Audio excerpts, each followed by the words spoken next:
What is up, everyone? Sorry, let me make myself big. Can everyone hear me? Hello, hello.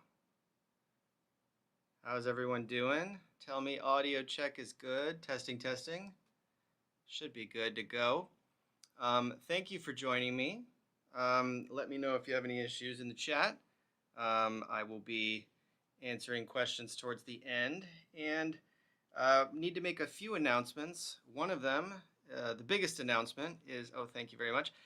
The biggest announcement is that Cross Bible is going to be exhibiting at the SBL, Society of Biblical Literature Conference in Boston, as long as the government shutdown doesn't shut down all the flights to Boston Airport or out of Los Angeles Airport. So we are definitely going to be there in force with our booth, booth number 812. If anyone's going to SBL, please come say hi. I am going to try to drag my setup to the booth and potentially do a live stream maybe on the Saturday morning. I don't know. My attention is going to be divided because there are going to be people coming to my booth and jerete. Hello, everyone. So I'm going to be a little distracted because I don't have any staff coming to help with my booth. So I have some really cool collateral that I'm going to be working on. Actually, you know what? I'm going to show you guys some of this stuff. We are currently working on a redesign. So the whole Cross Bible homepage is going to be overhauled for SBL. And my designers have done some really cool stuff that I would love to give you a little preview of. Hold on a second. Let me get into Figma. So the homepage redesign is going to look really, really awesome. This is like we're basically, the reason why I announced, at one point I came on and I was doing weekly live streams, and I thought this was just going to be fun to like launch Cross Bible and do weekly live streams where I demo it for you guys, and and just sort of like tolerate the sort of bugs in the beta release. But you have to understand that every time I come across a bug on a live stream, for me it's like a huge blow. Like I play it off. I'm like, oh, it's just a bug, no big deal. But in reality, it's all of these bugs. When I do a live stream and I encounter bugs, I try to open up a Bible panel and it shows the wrong Bible or something like that, or maybe the wrong label on the right Bible. That all requires creating bug reports, and some of you have been very, very helpful on Discord, because thank you. If I'm going to drop a Discord link in the chat right now, by the way. So if you're not on the Cross Bible Discord, please join. We have released, even since my last live stream, we have released a ton of new features, and anybody who can afford, even temporarily, to get on for $5 a month, that you can start. You're going to see some of this today on the live stream. We have notes, cross references. The footnotes from the Bible are now on the side panel. You can read, by the way, this is really, really cool. You can read any Bible, like you can read the King James, which doesn't have, footnotes and cross references. And you can pull up the footnotes of the NET Bible and the NRSV Bible and show them next to the verses that you're reading in any other Bible you're reading, right? No other Bible software does this. Now, we're trying to pull this back a little bit. We're going to put some guardrails on things to give users more control. But we have some features now that we have capabilities in the platform that other Bible study platforms, the really, really popular ones, don't have. So I do encourage everybody to get on the platform.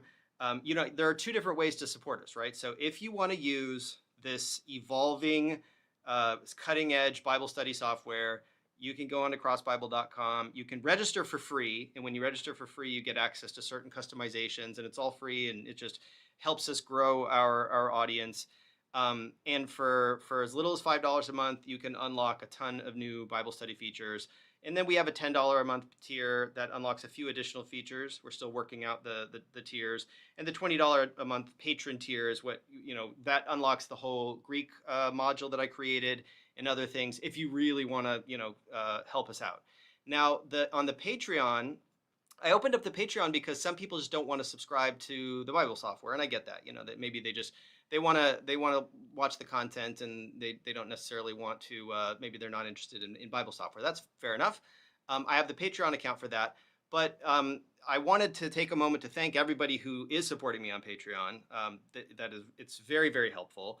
But I neglected to really post any offering on Patreon that would give people a reason to be on Patreon and not on the Bible study platform.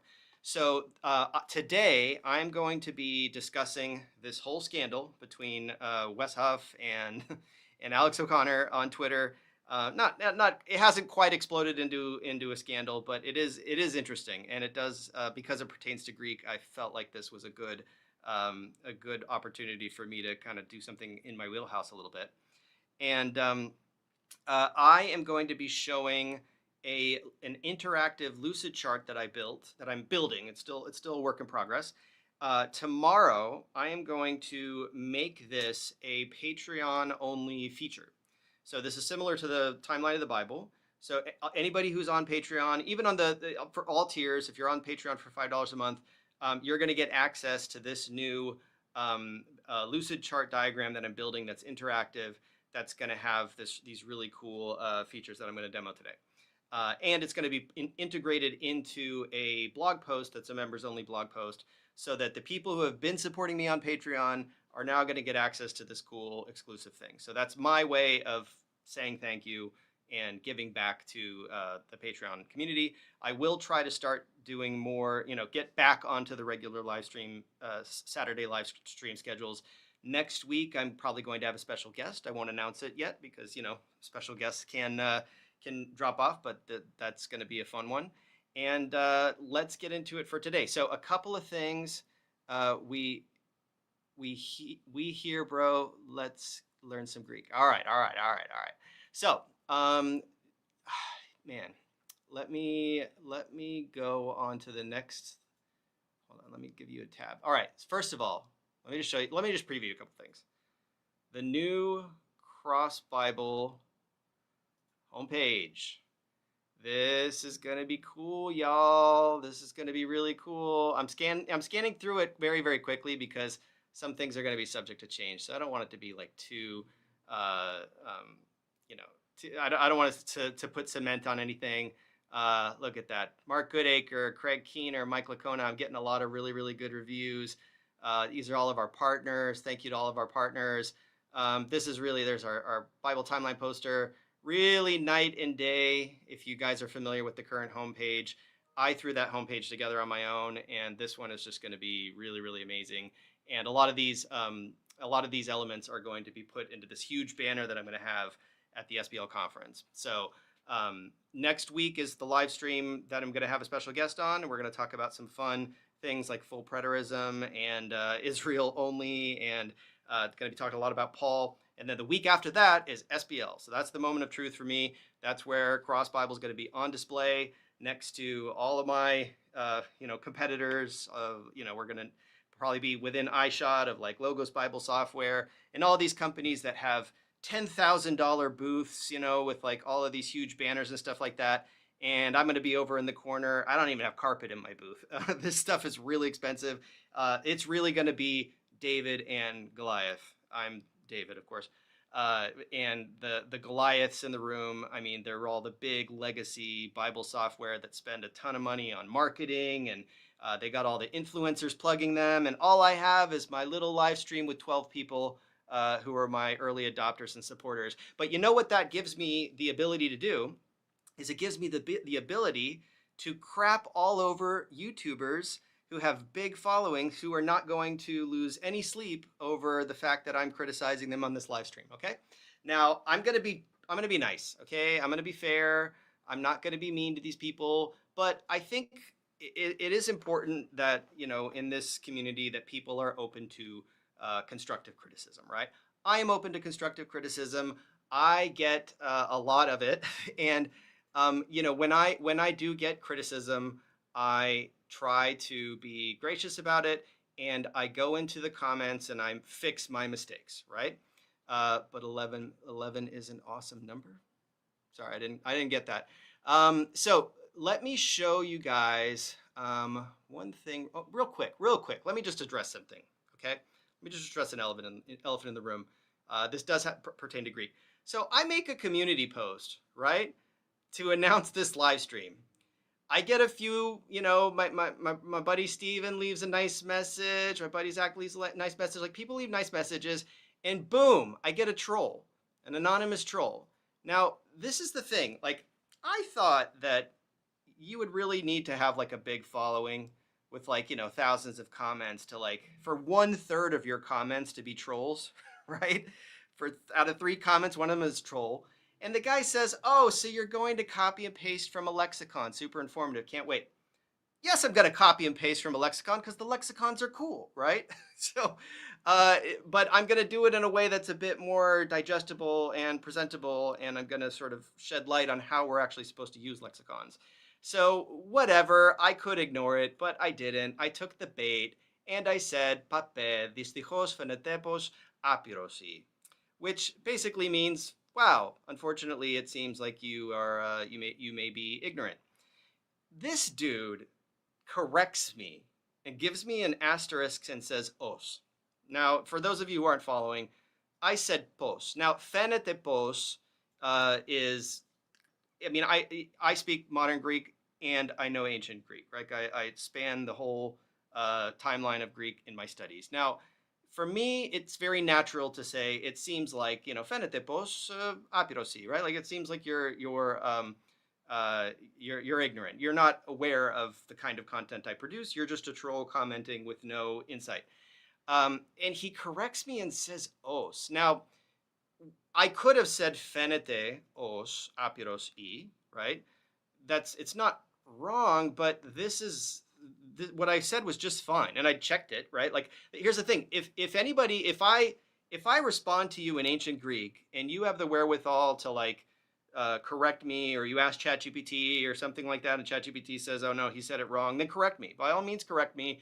By all means, go into please watch my other videos, watch my content, and find errors. I make them all the time, especially editing errors, especially when I say, the last few comments I've had, which are very helpful, are people pointing out that when I give, when I flash like a portrait of a historical figure on screen and I give the year that they were born and they die, sometimes, like, I mix them up and, like, I put the year they died before they were born or something like that, and people get a laugh out of that. I'm fine with that. Just come and tell me that I did something wrong, right?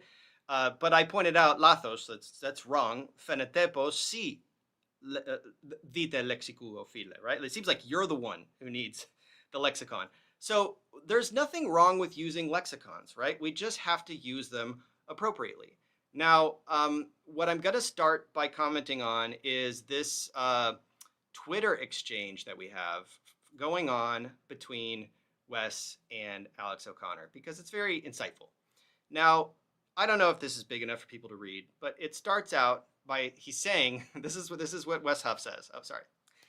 So I've been seeing it float around the internet that there are 2 words in Greek for worship.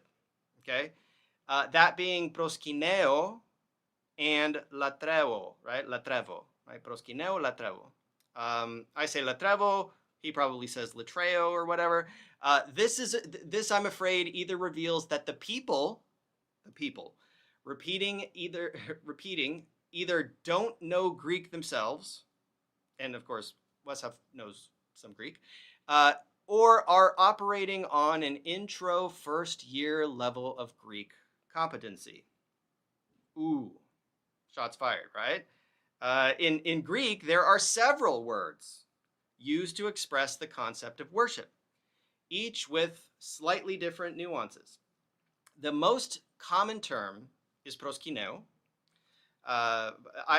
Typically you would say proskyno in Greek. You would contract those 2 final vowels into an omega with a circumflex accent over it, which means to worship, to venerate by bowing down or prostrating. So notice this is how he's defining it, right? So proskyno means, in his definition, or his gloss, is to worship or to venerate, which is like some, a step down from worship, by bowing down or prostrating. We're going to get back to this. Another significant term is latrevo, or latruo if you want, which emphasizes worship as obedience, fulfillment of duties. So latrevo emphasizes worship as obedience and fulfillment of duties. Okay. Uh, the verbs sevazome or sebazomai, right? I say sevazome, and sevome or sebomai focus on the inner attitude of respect and sincere belief in the object of worship. Additionally, liturgeo, right? I say liturgeo. I'm gonna bounce back and forth between these pronunciations because I know it's bewildering for some people. The Greeks don't say gay. The Greeks don't say gay. We say ye, or I'm not Greek, but this is the way I speak, right? So I say liturgo, right? Or liturgeo if you want to use this uncontracted dictionary form. You're going to hear other people, you're going to hear Wes Huff. Like if Wes Huff were reading this, he would probably say liturgeo or something like that. I don't say gay, all right? I don't say gayo. It's just not the way I say it. Is related to religious service. These terms, along with others like eўχομαι, again, I say eўχομαι, he may say eўkomai, right? Eўkomai. For general prayer, or eυχαριστέω, which for me is eυχαριστώ, thank you, right? Eυχαριστέω, for Thanksgiving, form a complex semantic network in the New Testament, reflecting various aspects of worship, including adoration, confession, thanksgiving, and supplication. To say that one of these many words is used exclusively for God and that another is used exclusively for earthly authorities, which is referring to a specific argument by a specific individual, simply shows an inability or unfamiliarity with how to read Greek within its context. 270,000 views, 97 comments, almost 2,000 likes, and this was back at the end of this is August 31st, right? So, can you give a quick summary? Yes. I know. I'm sorry. I'm just rambling. I will give a quick summary of the conversation, but this is the start of the conversation, right? So this is the start of the conversation. This is his first shot across the bow. Wes Huff addressing AlexOConnor indirectly, without naming him, because he's too nice. He's too nice. So then we get Alex's response. Float, where exactly? If you ever want to chat, the offer's still open. Okay, because he's seen it, he's been seeing it float around the internet. That there are two words in Greek for worship. Now, to be fair, I think what he means is that, okay, AlexOConnor is starting to popularize this whole angle, this whole argument. Other people are taking it and running with it and regurgitating it, and it's just becoming this sort of online epidemic from Wes's perspective. And at the crux of it, Wes is right. There are more than two words for that we conceive of as worship. So to say that there's only two is an oversimplification. And so behind all of this rhetoric about how Wes Huff is superior, or suggesting that he's superior and that he knows Greek and he's beyond this first year understanding, and that the people saying this are exhibiting a inferior knowledge of Greek. I think there's more nuance that we can add to this in this live stream. That's what I hope to do. So after this, so this is the exchange, right? Because Alex has been doing this ever since the debate he had with David Wood that we're going to look at. With did Jesus claim to be God? This is what this is. This is underpinning this whole thing. And then Wes comes out and on September 1st, the day after, and he's dealing with the backlash, right? Because look, I'm going to say some scandalous stuff on this live stream, and this is probably not going to leave this room, right? Maybe I don't know how many views I'm going to get on this, but Wes Huff isn't going to see this. AlexOConnor's not going to see this. If they do and they want to respond, great. But we're in a little tiny bubble right now. But when he says something, it gets a lot of attention. It gets a lot of backlash. So he says, a friend just informed me that my posts about the divinity of Christ and the syntactical range of words for worship in Greek are somehow being understood as being aimed at Orthodox and Roman Catholics. Why would that be? Let's see. this is somewhat confusing to me because they have nothing to do with either group's beliefs or not even remotely, unless they deny Jesus' divinity, in which case they have bigger problems in their respective camps. If anyone in this is in view, uh, if anyone is in view in these posts, it's Unitarians and atheists who seem to be confused or misinformed on the topic, right? In other words, like again, he just needs to say, "Look, I'm just talking about AlexOConnor, guys. Like, back off." Right? That's really what this is saying. Um, and then he adds clarity to this, right? He says, the New Testament Gospels contain multiple passages where Jesus is worshipped, indicating a recognition of his divinity. For example, the Magi, quote unquote, worshiping, I'm saying quote unquote, worshiping the infant Jesus in Matthew 2:11, and various individuals worshiping him after miraculous events, including a healed leper, Matthew 8:2, a blind man in John 9:35 through 38. We'll look at some of these examples. And his disciples after he walked on water, Matthew 14:31, 33. The Greek word used for worship in these passages is proskyneo, right? Proskyneo, right? If that's the way you say it. The most common and direct term.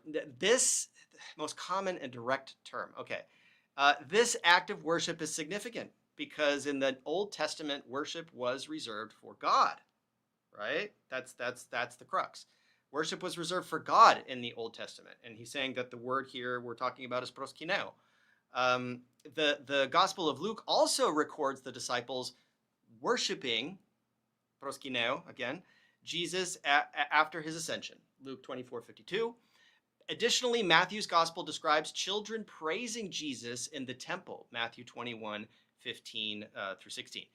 And the disciples worshiping him after his resurrection in Matthew 28:9. And again, he's anchored on proskyneo, right? I say proskino, right? To bow down.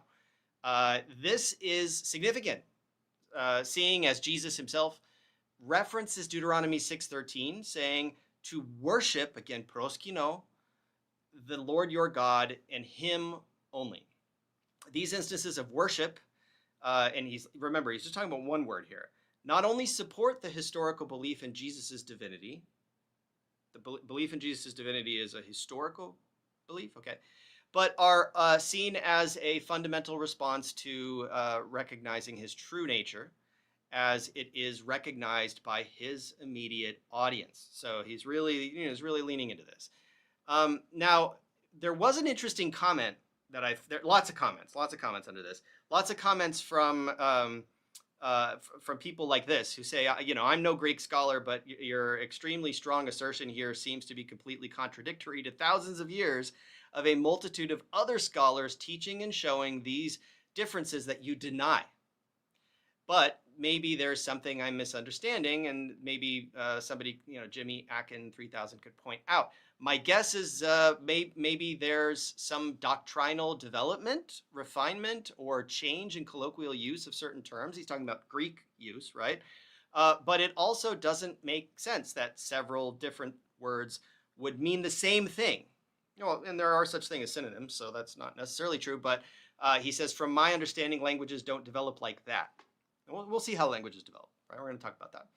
If there are a set of words, if there is a set of words with similar meanings, I would feel quite safe assuming nuanced differences between them, which is why you have multiple words for a thing, right?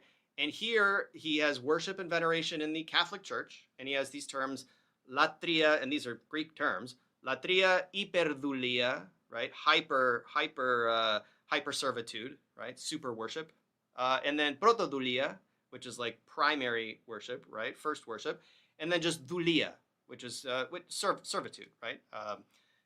From doulos. So that's an act of respect and veneration given to all saints in heaven, right? So now we're already kind of in the realm of veneration, right? Veneration of saints. So obviously this is what this pushback is coming from Catholic, Orthodox Christians who are, okay, Jimmy Akin's last name is pronounced Aiken. Oh, I'm sorry. Aiken?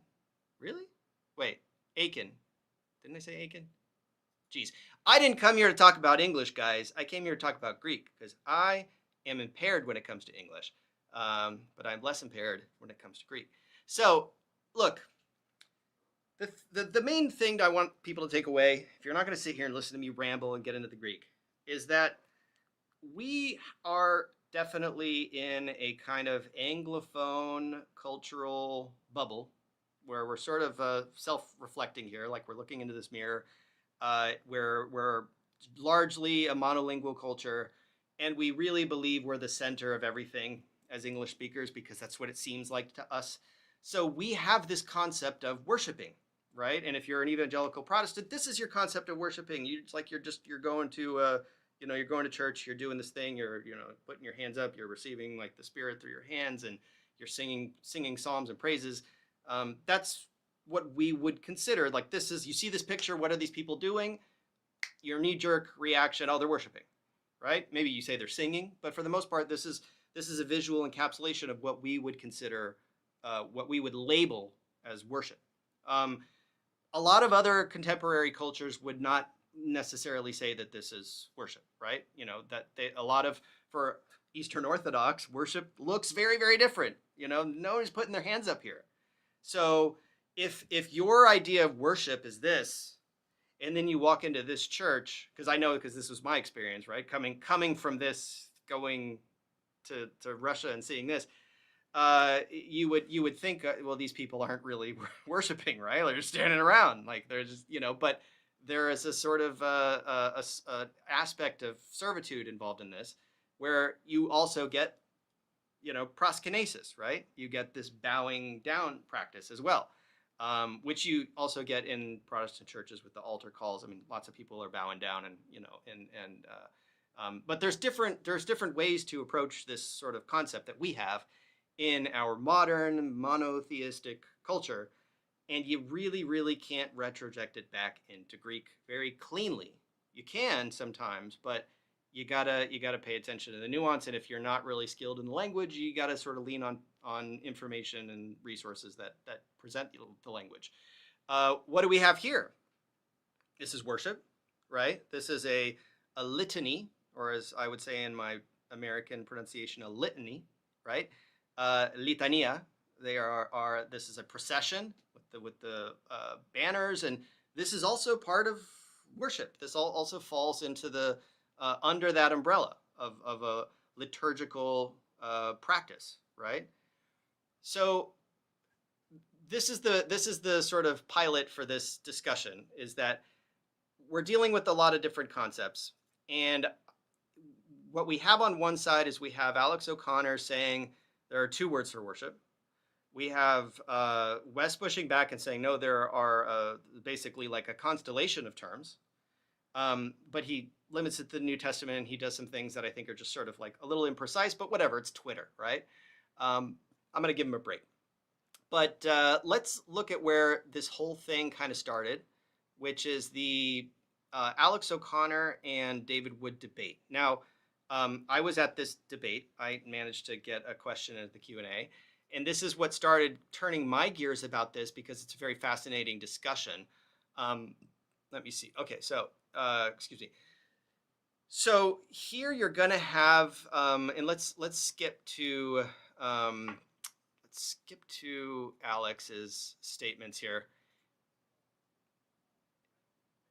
Let me know if you can't hear the audio. I'm going to assume you can hear the audio unless people start complaining. So in Alex's opening statement, David's first rebuttal, I've watched this a few times now. I think it's Alex's second rebuttal where he gets into the whole worship thing. If I can't find this quickly, I'm not going to waste your time, because there's a video he posted a few days ago where I found it. Okay.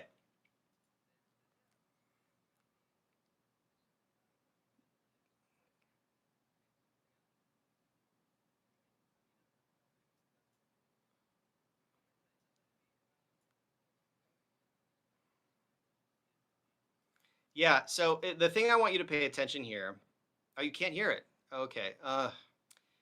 Last time people couldn't hear the audio, it was because I had it open in a different tab. And now I have it open the same, like, I mean, I had it open in a different browser session, but it should be open in this browser session. So, geez, I don't know. You know, because this happened on one other live stream where I couldn't play audio.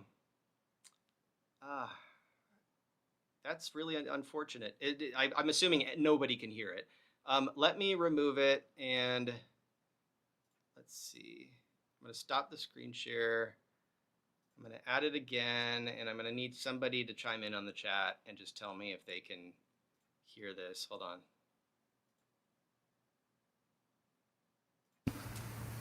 Or at least that Jesus accepts it in the New Testament. It doesn't happen once in Luke's Gospel. The box. Wait a minute. It basically doesn't happen once in Mark, because it happens twice. And one of these is a demon, and one of these, which I suppose is an interesting thing to explore in itself, but one of these is them simply mocking Jesus because he's the king. Why would they consider mocking him with proskyneo? Let's go back. All right, Alex says we're looking for the best explanation. I would submit that the best explanation... Wait.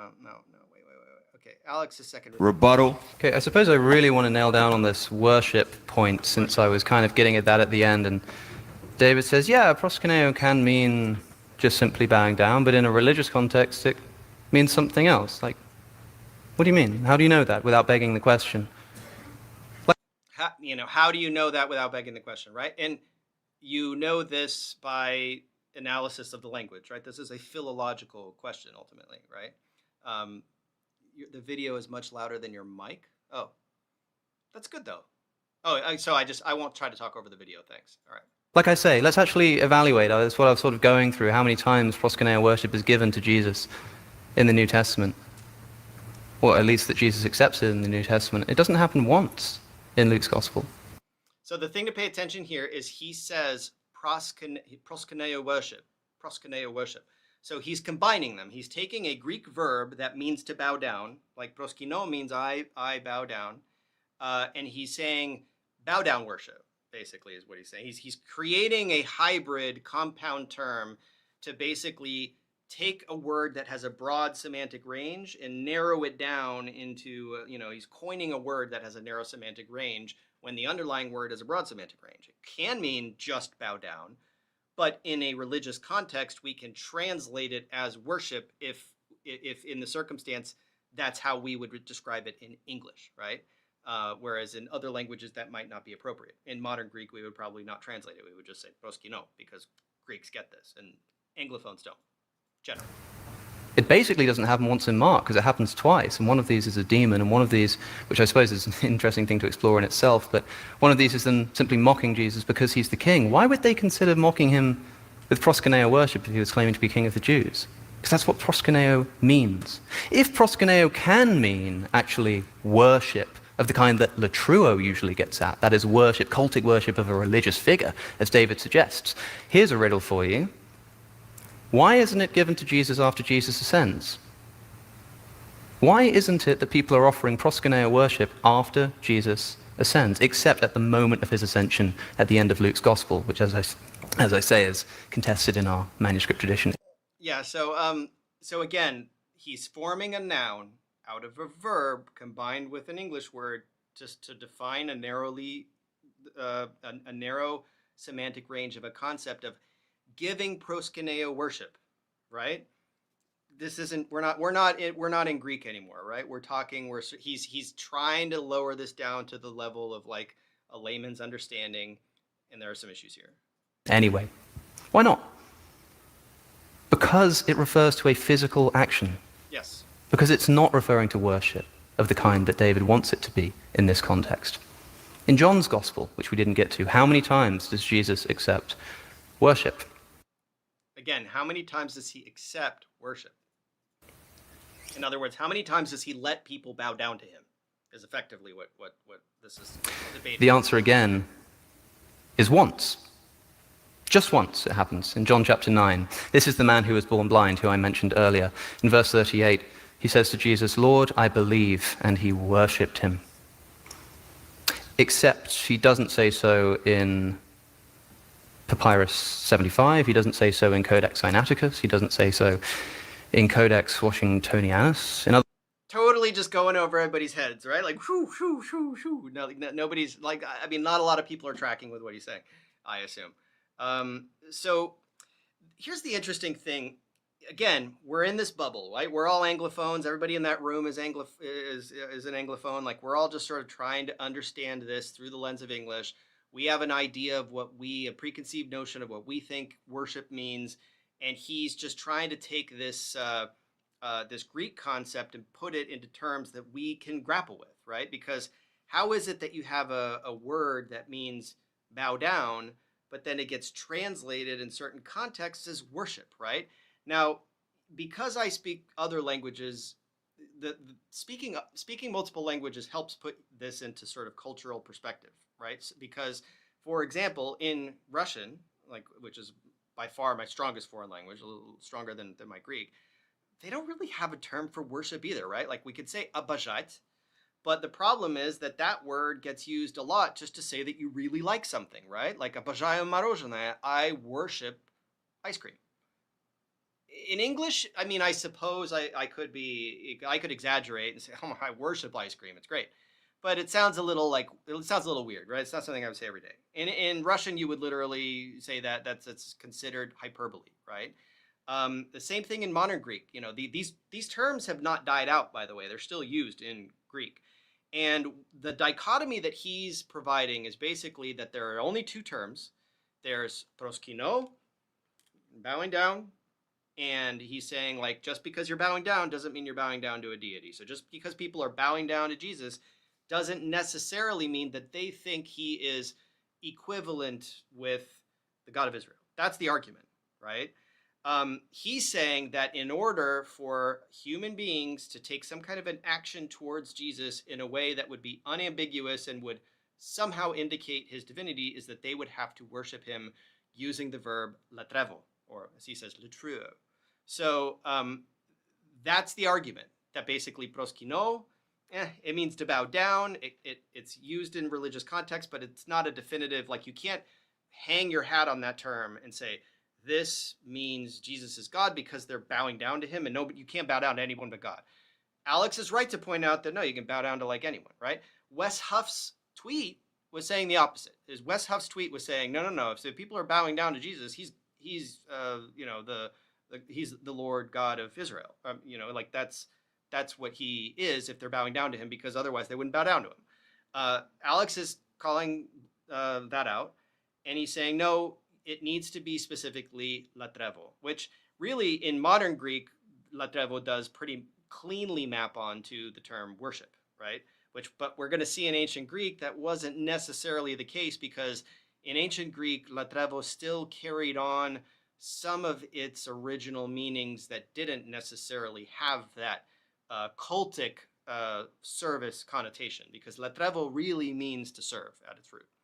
In other words, this verse isn't present in our earliest manuscripts.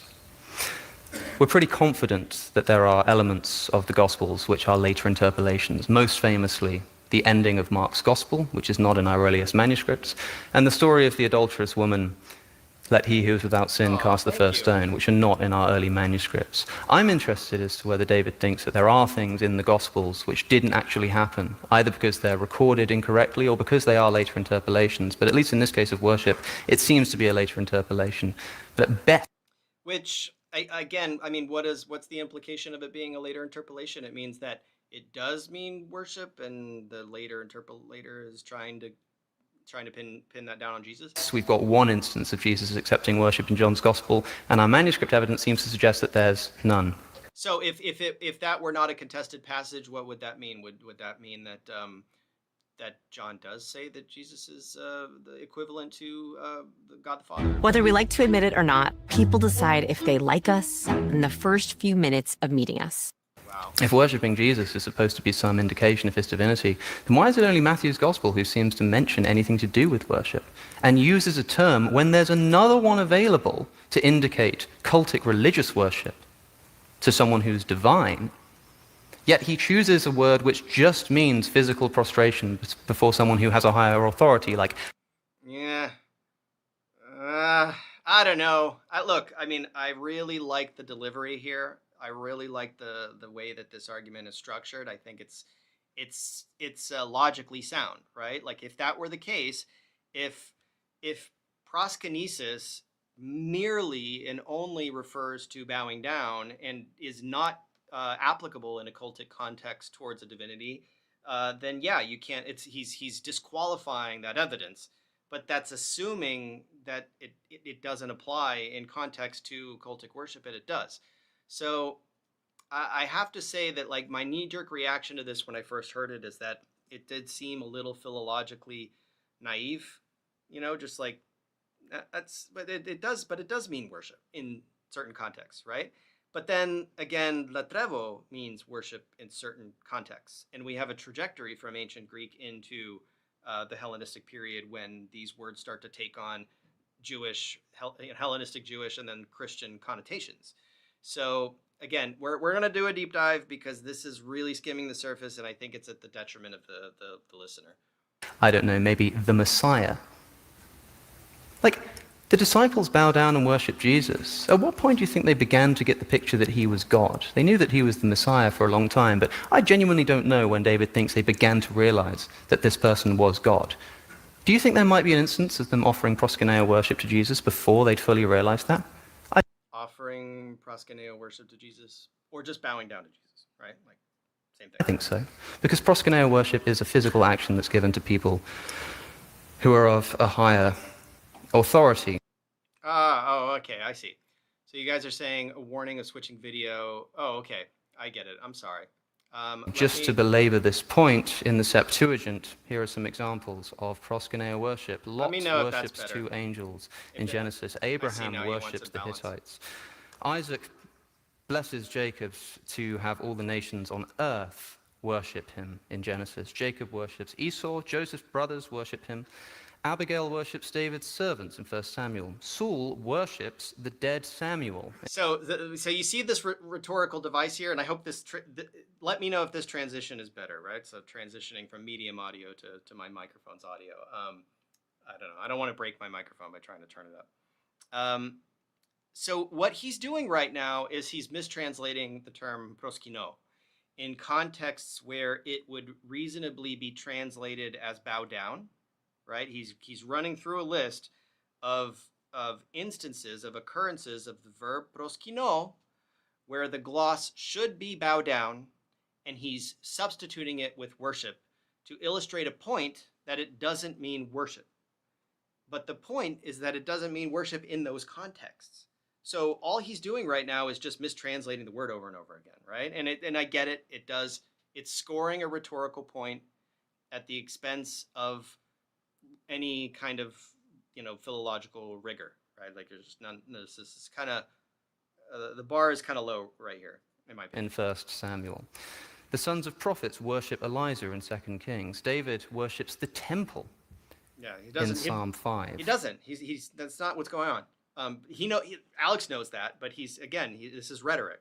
This is rhetoric. All the people of Israel worship King David in 1 Chronicles. This is the same term, proskyneo. If David wants to suggest that sometimes this proskyneo worship can mean cultic religious worship, even though there's another word available that people use to mean that, but it's not being used in this instance for some reason, I want to know what that distinction is and how we can know which kind of worship is being given without simply begging the question and saying that, well, when it's given to Jesus, it's obviously of the religious kind. Otherwise, as far as I'm concerned, this worship point is essentially bunk.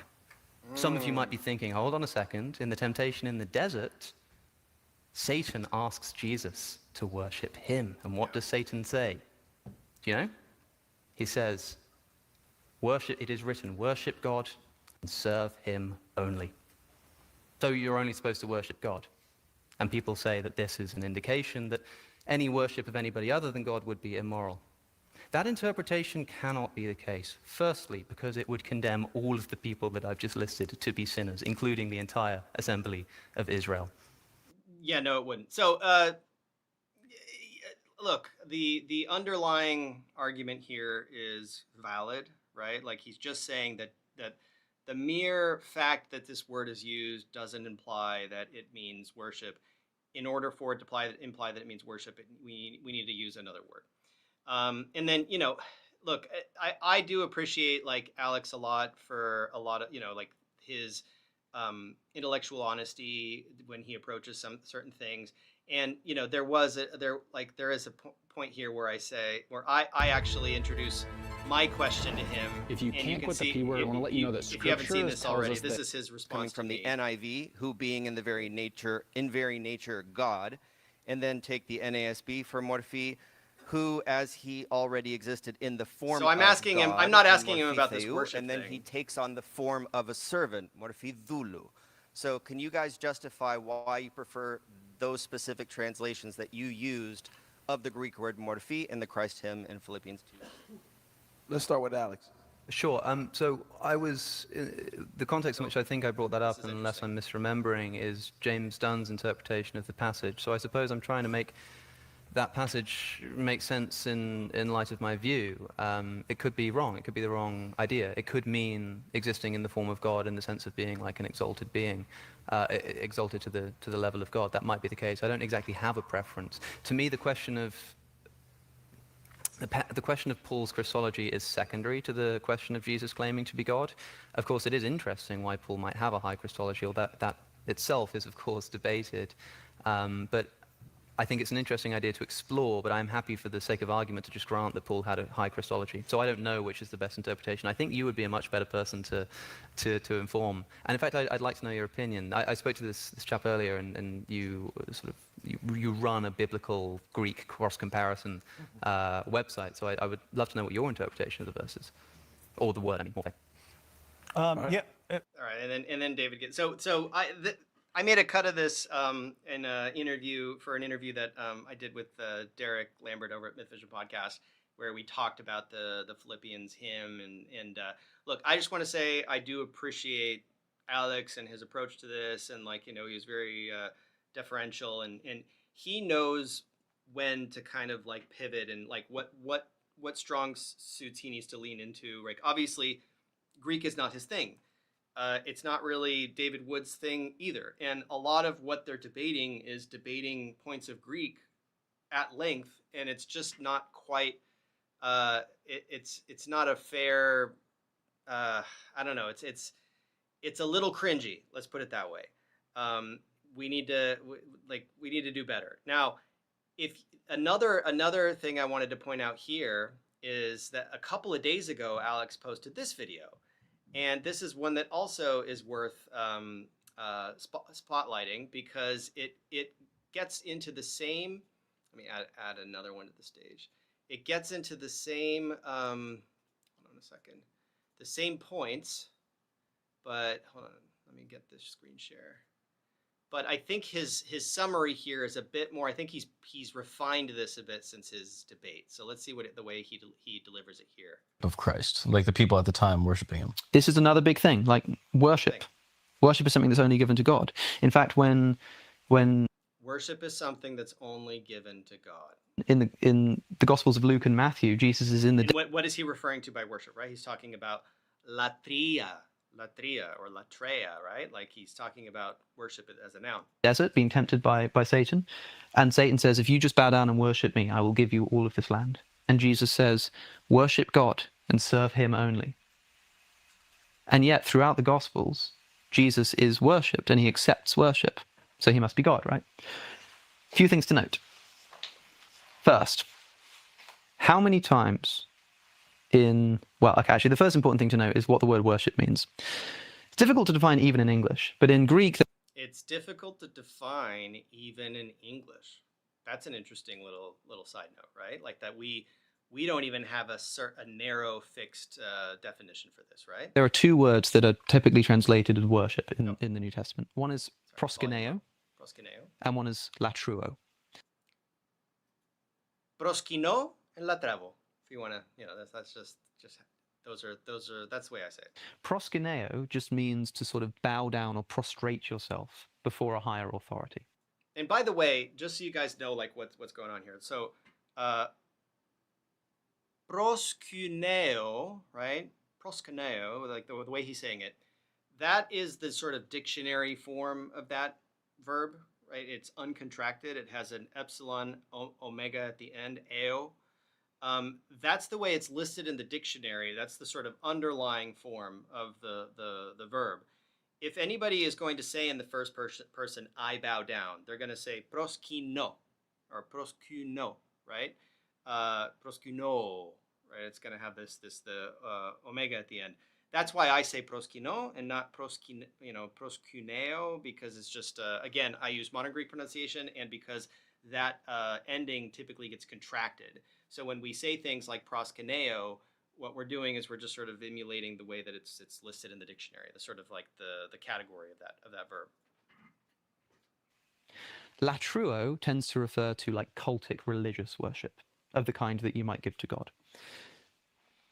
In no So there's a distinction that he's drawing right there, right? He's saying bow down is just low, like, earthly, low level authority deference. Latrevo is like to God. It's instance exclusive. is latruo worship given to Jesus in the Gospels. There is arguably an ambiguous case in Revelation. We can get into that, but it's not a historical source anyway, and also it's not clear if Jesus is actually being worshipped there. But in the Gospels, not once does latruo worship occur, being given to Jesus. So we're just left with proskuneo worship. In our human body, we have 60,000 miles of arteries, veins, and capillaries. Now, proskuneo, like I say, just means to bow down or prostrate yourself before somebody else. So that's all it So means. if only God is supposed to accept worship, then let's look again at that Greek Old Testament, the Septuagint. Remember I mentioned it earlier? Septuagint, right? Throughout the Septuagint, the word proskuneo comes up all the time. Yeah. Lot worships two angels. Jacob worships Esau. Remember when I said that the word worship in other languages like Russian and in Greek can sometimes refer to things that you just like a whole lot, and you're just being a bit hyperbolic by saying, I worship ice cream? The way that this sounds to me is similar to like somebody pointing out that, oh, you can, like in Russian, for example, like обожаю мороженое, if you take that example and you say, oh, okay, so in this context, if you're worshiping ice cream, then that invalidates the context over here where you're worshiping a deity. That's really what it sounds like to me. And again, I don't want to be as dismissive as Wes was on Twitter or X, but this doesn't work. This doesn't work for me. That doesn't make much sense. The whole assembly of Israel worship King David, proskuneo, King David. Like this bowed down to throughout him. the Gospel, They didn't throughout worship the Old Testament, there are tons of instances. Right? They didn't worship him. Like, worship would not be the correct translation for us to put it into a framework that would make sense to us as English speakers. That's what I'm saying. When I'm saying, no, they didn't worship him. He's saying worship rhetorically, mistranslating it to make his point, but that's not the point that should be made. Proskuneo worship being given to other people. Proskuneo worship, again, this hybrid, right? He's coining a new term, like two new terms, proskuneo worship and latruo worship, right? He has these like two compound terms that he's marshaling to make these arguments that these terms don't exist. These are nonsense terms in Greek. They don't make sense. They're hybrids. So it's a different type of in the New Testament, Jesus tells a parable, the unmerciful servant who comes back to his master and he proskuneos before him. He just falls at his feet. I'm not laughing at Alex. It's just the idea. This is what's fun about English, is what we do is like you literally are taking a verb, the uncontracted dictionary form of the verb proskino, and then he's tacking on an English morpheme and conjugating the verb in English, proskineos. He's proskineos. He bows down. Very rhetorically effective. This is clearly impressing everyone that he's delivering this to. It's just not the way I would do it at all. It's interesting. And so in some instances it is just translated as falling down at someone's feet, because Yes. that is what proskuneo literally means, right? In those contexts, that's what it literally means in those contexts. And so Proskyneo, as occurring to Jesus, doesn't mean it's worship of the kind that we would say is only due to God. It's just Unless that's what the author is implying in that context. literally bowing down in front of somebody. Another thing to notice, this is really Yeah, so is it that is the literal sense, but there's a metaphorical sense. The worship is our way of codifying the metaphorical sense of that literal verb to bow down. That's how that works. important. How many times does Jesus accept worship in Luke's gospel? Except worship. Zero. It doesn't happen once. The word only shows up 3 times, twice in the temptation in the desert, and then once after Jesus ascends, his disciples worship him. But that's after he's gone, so he can't say anything about it. And crucially, that is a verse, that particular verse of them worshiping him is contested in our manuscript tradition. There are some manuscripts we have that don't have that verse in. Mark's gospel, the earliest gospel, how many times does Jesus accept worship? This is really just a more refined version of his rebuttal in that debate. Twice. Happens twice. Do you see that pause, the dramatic pause? It's great. He is very, very, he's a masterful speaker. Okay, so it does happen twice. But one of those is a demon, Legion, who, if you read most translations, he sees Jesus and the man runs at Jesus and throws himself down at his feet. Yeah. And it doesn't say he worshipped him. Some translations will say that, but usually it's like he fell down at his feet, because that's what it means. The only other instance of proskyneo in the Gospel of Mark is Jesus being worshipped when he's being mocked by the Roman soldiers. Oh, so they're pretending. So they put a crown of thorns on his head and then they worship him. Why? Because he's the king of the Jews. Because kings are people that you worship, you bow down before them. So they're making fun of him. They're like, "Oh, king of the Jews, king of the Jews." It's not something they don't think he's God. They think he's claiming to be the king of the Jews, and they're making fun of him. So even in Mark's gospel, the earliest gospel, there are only 2 instances of proskyneo. One of them is a demon, and one of them is sarcastic. In John's gospel, there's only 1 instance of Jesus accepting worship. This is after the blind man who I mentioned earlier. He's healed. This is the deaf and mute man, I think. And Jesus finds him again, and he says, "Lord, I believe," and he worships him. He worships him. This is my favorite dentist hack to clean my retainer. If you wear a retainer every night this like guy's I do, voice. you know how hard it is to keep it He's truly great. fresh and clean, safe. Great. First thing to note is, again, this can just mean bowing down in front of somebody, but also that particular verse, the verse where it says he worshipped him, is not in our earliest manuscripts. Codex Vaticanus, Codex Sinaiticus, Codex Washingtonianus. It's not in there. It's not in the early manuscripts, implying that it's something that was added into the Gospels after the fact. It's like what Florida's doing with textbooks. Exactly. Yeah. Exactly. Yeah. Okay, so I think you get it. I think this is clear now. So let me show you guys what I'm working on. First of all, everybody is welcome to join Patreon. And if you join Patreon sometime tomorrow is my deadline. So by the end of the day tomorrow, I'm going to post this. I'm going to be posting a new blog post that's going to lay out the research that I'm still undergoing into this topic, into all these terms, to give you guys more context into how it's used in how these terms are used in different contexts. And I'm going to be providing a private members-only link to my diagram that I am working on, my lucid chart diagram, that looks like this. All right, so this is why monolingual betas shouldn't do these types of linguistical arguments. Yeah, I mean, I don't discourage people from doing this. I just think, look, Alex comes along and says, there are only 2 terms for worship. Wes Huff claps back and says, no, there are like at least 4 or 5. And I'm just going to come along after that and say, hold my beer, guys, because we got a lot of terms for worship. Now, this is probably not even all inclusive, but I'm going to run you through it. And hopefully you can, we'll learn a few things, because I'm learning a lot from this process, and all I want to do is just share what I'm learning with you guys. So I am putting this together in sort of like, I think some of these circles are concentric and some of them are just a bit unrelated. And I think if you zoom in on this yellow version right here, you have these verbs of submission, right? And the verbs form nouns. Now, this is where I'm going to be kind of like, getting into the weeds. And if you can't read, Greek, if you haven't gotten to the alphabet yet, these are going to be squiggly lines on the page. So I'm just going to like try to sort of, just hang in with me, right? We did 1 hour of English. Now we're going to get into the Greek. Now, the verb that he is referring to here is proskyneo, right? Proskyneo.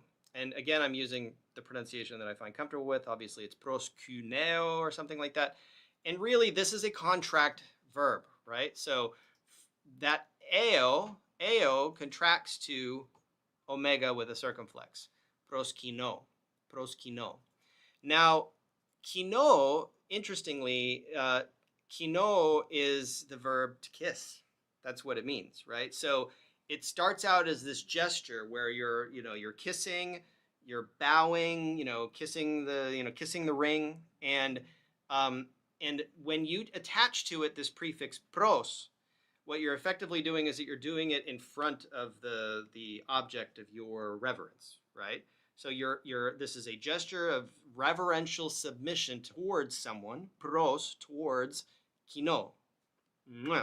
You're bowing down, you're kissing, just like you kiss an icon, and that's what the Orthodox Christians do when they describe the act of venerating an icon, right? When they say proskino mia icona, right? Like when they're bowing down to an icon, they're not in their system. It's not considered worship in the same sense, right? So again, it's different. But to say it's just bowing down, in some contexts it is, in some contexts it isn't. Now, this verb kino, to kiss, right? That's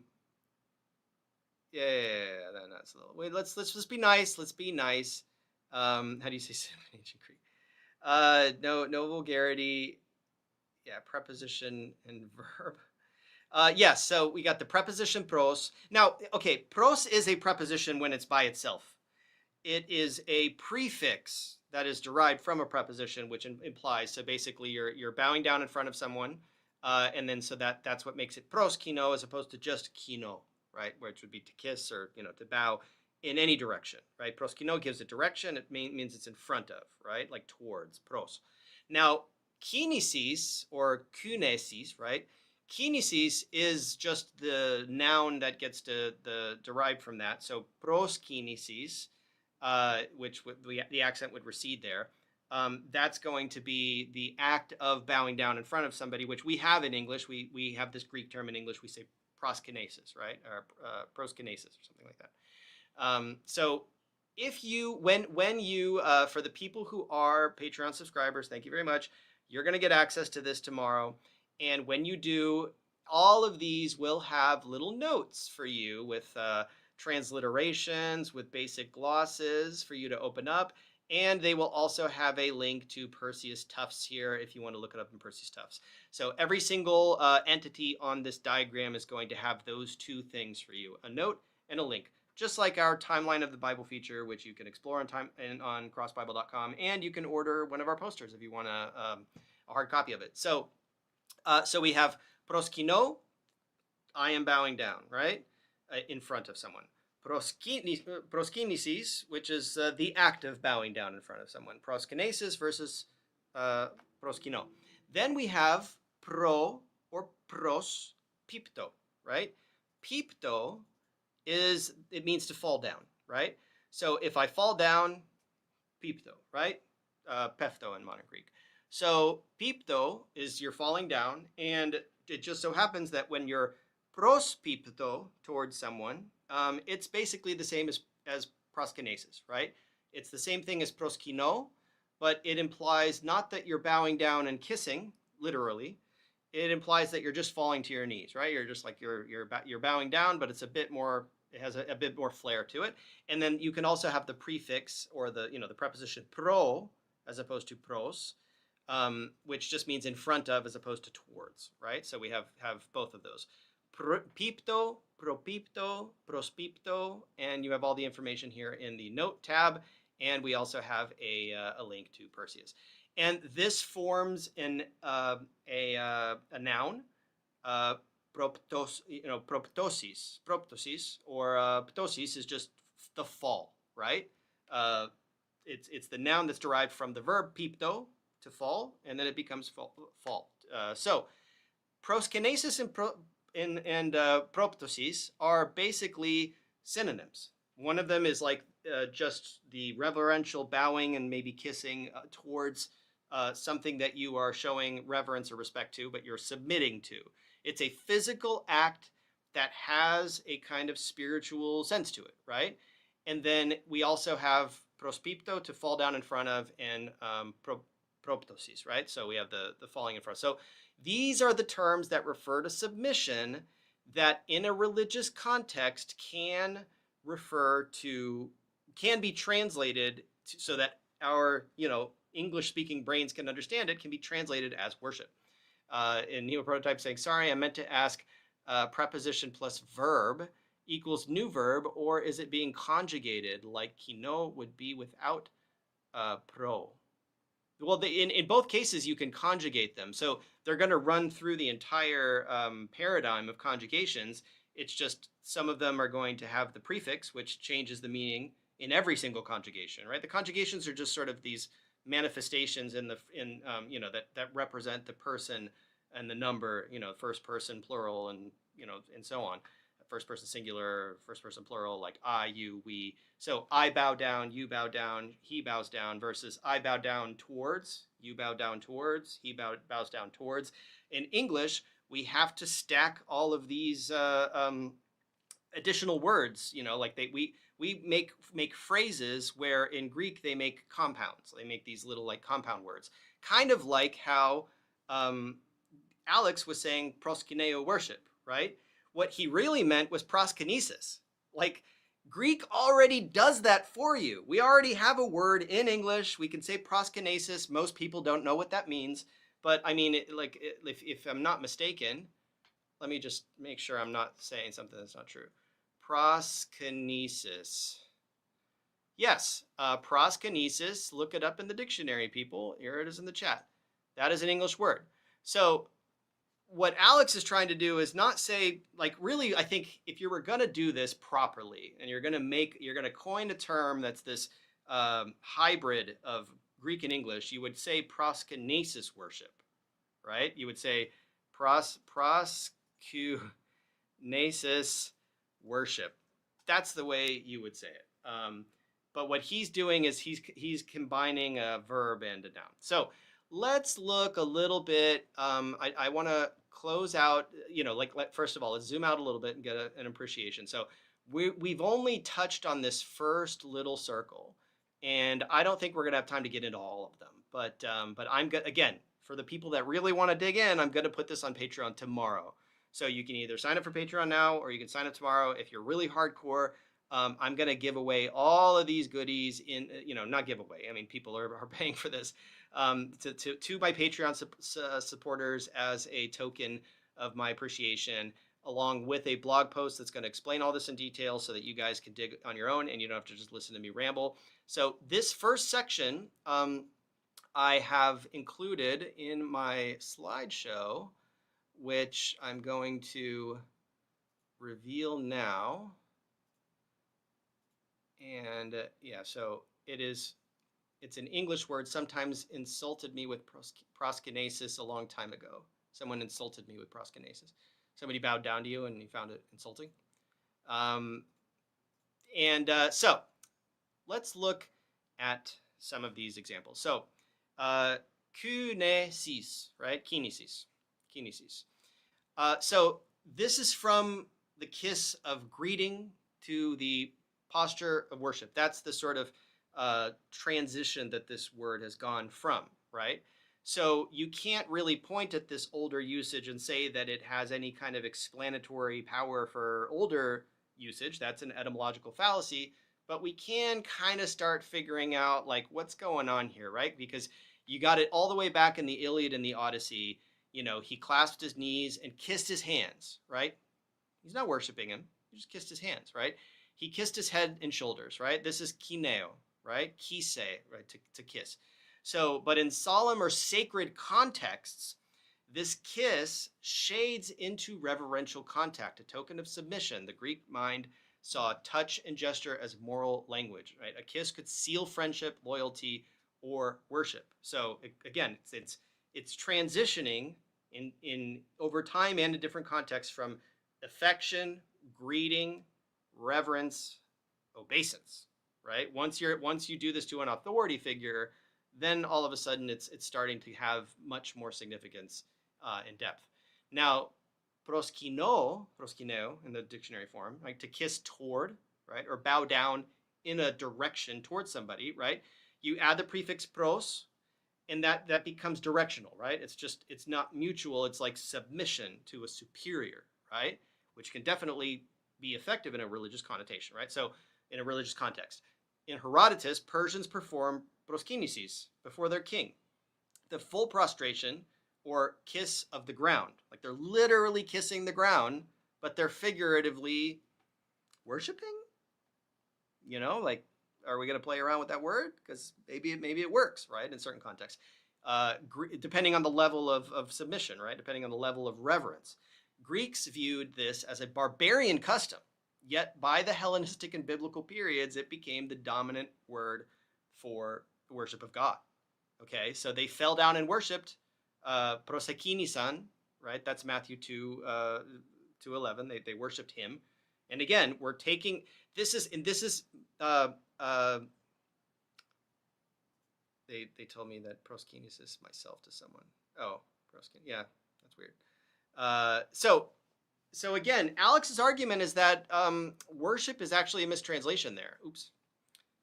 And what I'm saying is that no, it's not a mistranslation, because what they're doing by falling down and worshiping, I mean, the thing is that Greeks don't need that translation. For the Greeks, like that just, they understand it. They understand what's happening there. When you're falling down and like groveling and kissing the ground in front of somebody, you're showing a level of reverence that, yes, that's like the appropriate level of reverence that you would show towards a deity. Now, does that mean he is a deity? Probably. Does it mean he's like a specific deity? I don't know. You can't really stretch it that far. But when it says, you shall worship, proskinesis, the Lord your God and him only, well, yeah, there he's saying you got to, bow down in front of God. Now, let's see Matthew 4:10. Let's see what's going on there in Cross Bible. So, because I'm gearing up for this this demo that I'm going to be doing at SBL, so I have to be comfortable pulling this up. This is my view of Cross Bible. I say kinesis. Yes, and kinesis does sound, they sound the same as, so what Neo-Prototype is pointing out is that kinesis means like motion, right? Like kinetic, right? So because the modern Greek vowel system is defective, it creates homonyms where the word kinesis, which is like bowing, and the word kinesis, which is movement, or in modern Greek we say kinesi to refer to traffic. They sound exactly the same. So yeah, that's just sort of, it goes along with the territory. They're homonyms. You need context to disambiguate them. Whereas in Greek, in ancient Greek restored pronunciation, you don't need that context. So if anybody notices, by the way, that I have a cool color on my Cross Bible, it's because if you sign up, you are going to get access to, first of all, you're going to be able to set your default Bible that you want. So that's really cool. Actually, do you see the, when I open this up? Okay, you don't see the menu. Sorry. StreamYard doesn't show the overlay, but you're going to be able to basically set your preferred Bible and set the available Bible versions in this tab here. So you can go in and populate this. So basically, like, if you don't need the Korean Bible to be in your menu because you don't speak Korean, shame on you.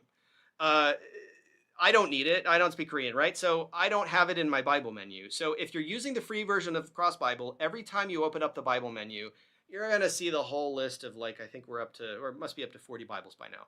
You don't need 40 Bibles. Most of the time people only have maybe 3 or 4 that they want to use.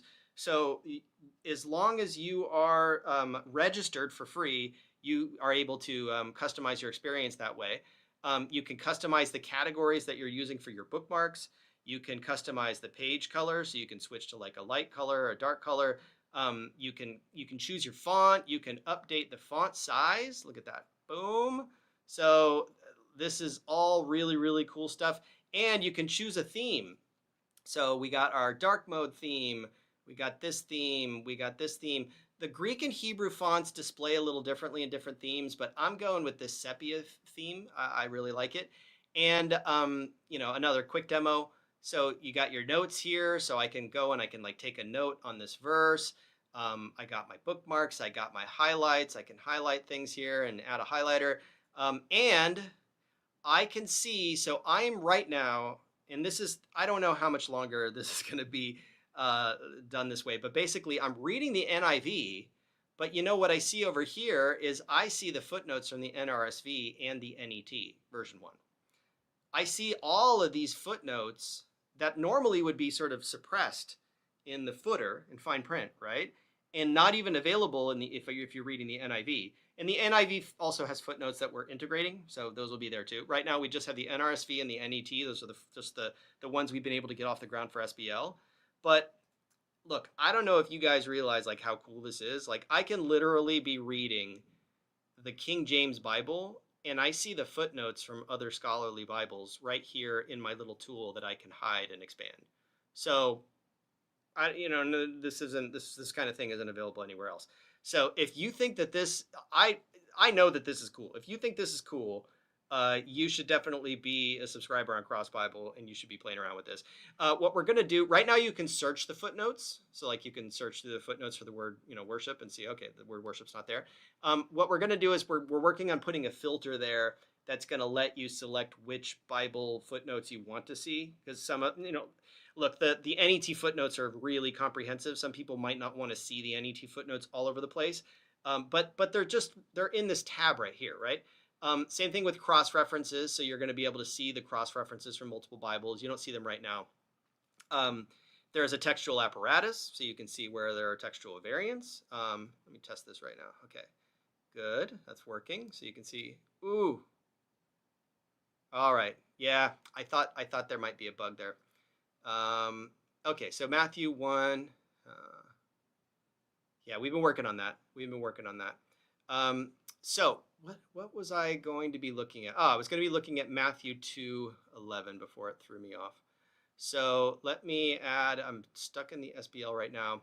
It's because I jumped to that textual variant, and so it put me in the SBL. But let's look at the NRSV on the left. Let's keep the SBL text on the right. So we get the Greek in there. And then let's flip it. Let's flip it here. And then, like I was saying, the theme, the reason it's sepia is because I have a theme here. We also have the lexicon integrated, right? And we have this, the textual apparatus. So we're looking for Matthew 2:11. I'm going to anchor it right here. 2:11, boom. I'm also going to give you guys the text of it in the chat. So I'm going to copy this. So you see it's copied the URL. I'm going to put this in the chat. Hopefully, it's probably going to be too long. Wait. Did it drop? All right, boom. Okay, so I dropped that in the chat. The chat split it up. But you can see, basically, if you want to share Bible verses on social media, this is the way you do it. You construct your sort of comparison, right? I put the NRSV on top of the SBL, and I can add like a third version or a fourth version, right? And if I want to share this with somebody in this exact configuration on a text message or social media or a Slack chat or Discord or whatever, you just come over here, copy it, and then it's on your clipboard and you can paste it, right? So here we see that in the NRSV, on entering the house, they saw the child with Mary, his mother, and they knelt down and paid him homage. Then opening their treasure chest, they offered him gifts of gold, frankincense, and myrrh, right? Και ελθόντες εις την οικίαν, είδον το παιδίον μετά Μαρίας, της μητρός αυτού, right? So next to his mother. Και πέσοντες, πέσοντες και προσκύνησαν αυτό. Πέσοντες προσκύνησαν, Jesus. Και πέσοντες προσκύνησαν αυτό. right? So having fallen down, right? Like this is the participle, aorist participle. Proskinisan αυτόν. They worshipped him. So you can see that it's not. So the NRSV is being kind of conservative here, right? They're saying they paid homage to him. Now, what does the NIV have? What do you think the NIV probably has? Let's just guess before it loads. The NIV has worshipped. Boom, boom, right? Let me highlight it. Let me highlight it. The NIV has worshipped. And the NRSV has paid homage to him, right? They paid him homage. Okay. Now, I got to document that. Okay, so when I take a highlight, it's scrolling me up. So we got paid him homage in the NRSV. We got worshipped in the NIV. Which is correct? Well, one of them is just taking the literal meaning, and the other one is taking the a figurative interpretation that is implying that it's implying cultic worship, right? It's implying an act, a physical act that is performed in a cultic context, right?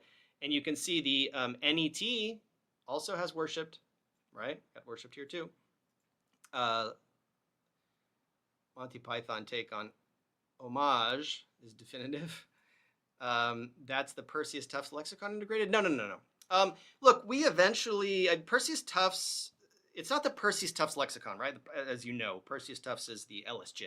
Perseus Tufts does have an API and various tools that could potentially give us access to the LSJ through an API. I think I'm going to probably integrate the LSJ as a locally stored public domain data source, and it's going to be a while before we can implement that integration. Right now, the integration you see, so if you go to Matthew 2:11, this is Thayer's lexicon. So this is just our pilot, right? This is the first lexicon that we have. It's not Perseus Tufts, and it nuked my query. Look, this is good. Like, I know it's really painful. Like it's going to be even more painful when I'm on the showroom floor and I just have to accept it. I can hit backspace a couple times and recover where I was. But this is the kind of stuff that I'm going to be dealing with in a couple of weeks at the SBL conference. If I can't document everything in the bug reports and get people to get my team to fix this stuff. They're working feverishly to get it all working and presentable by SBL. So I have the NRSV, the NIV, the NET. Let's throw the ESV up. Let's throw the ESV up here. So we got 4 Bibles in comparison, and they fell down and worshipped. So again, we got worshipped, paid homage. Did I say homage?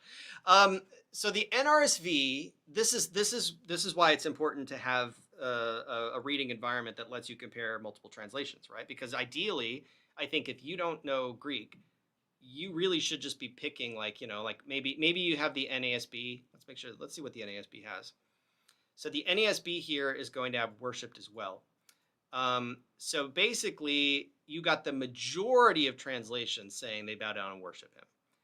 And you got this one sort of, let's just say, liberal, right, holdout. This is like a very scholarly translation, where they're just going to say, you know what, they paid him homage. They're deferential. They're not going to lean into this metaphorical. This is still metaphorical, right? What they're not saying is that they knelt down and prostrated themselves in front of him. They could. That would be fine. You can translate it that way. But all of these translations want to capture some metaphorical meaning behind the literal meaning. It's just that the NRSV updated edition, probably the regular NRSV has this too, they're just being a bit more reserved in how far they're going to take this, the idea of proskinesis, the act of proskinesis in front of Jesus, right? Does the Logion have an API? They have more besides the LSJ. Yes, but that's the thing is like they have multiple lexicons. So let me just, for the sake of my the bug report that I'm gonna have to make after the stream, let me just open up the study tools, And for verse 11, I'm going to try again. I'm just going to see what is going on. I think it's just, okay, so I'm going to just open this up. And it's just not loading.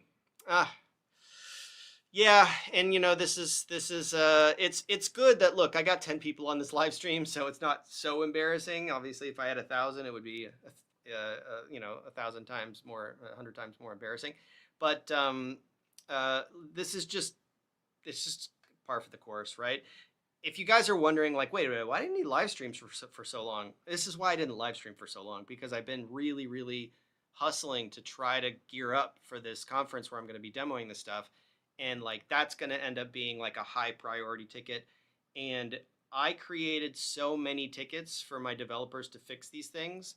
And I labeled so many of them high priority that we literally don't have time to finish. We don't, like, 2 weeks is not enough time for us to bang out all of these. So it's really just a question of like what we can afford to fix before, I don't have an army of people. I can't afford that. If I just had a big money hose, I could spray my money hose at it and the problem would go away. But it's a bit, it's a bit more complicated than that. So we've already seen now, I think we kind of understand the point that Alex is trying to get at, is that, like, look, bowing down just means bowing down in certain contexts. In other contexts, it has a different connotation. They're paying homage. They're worshiping, right?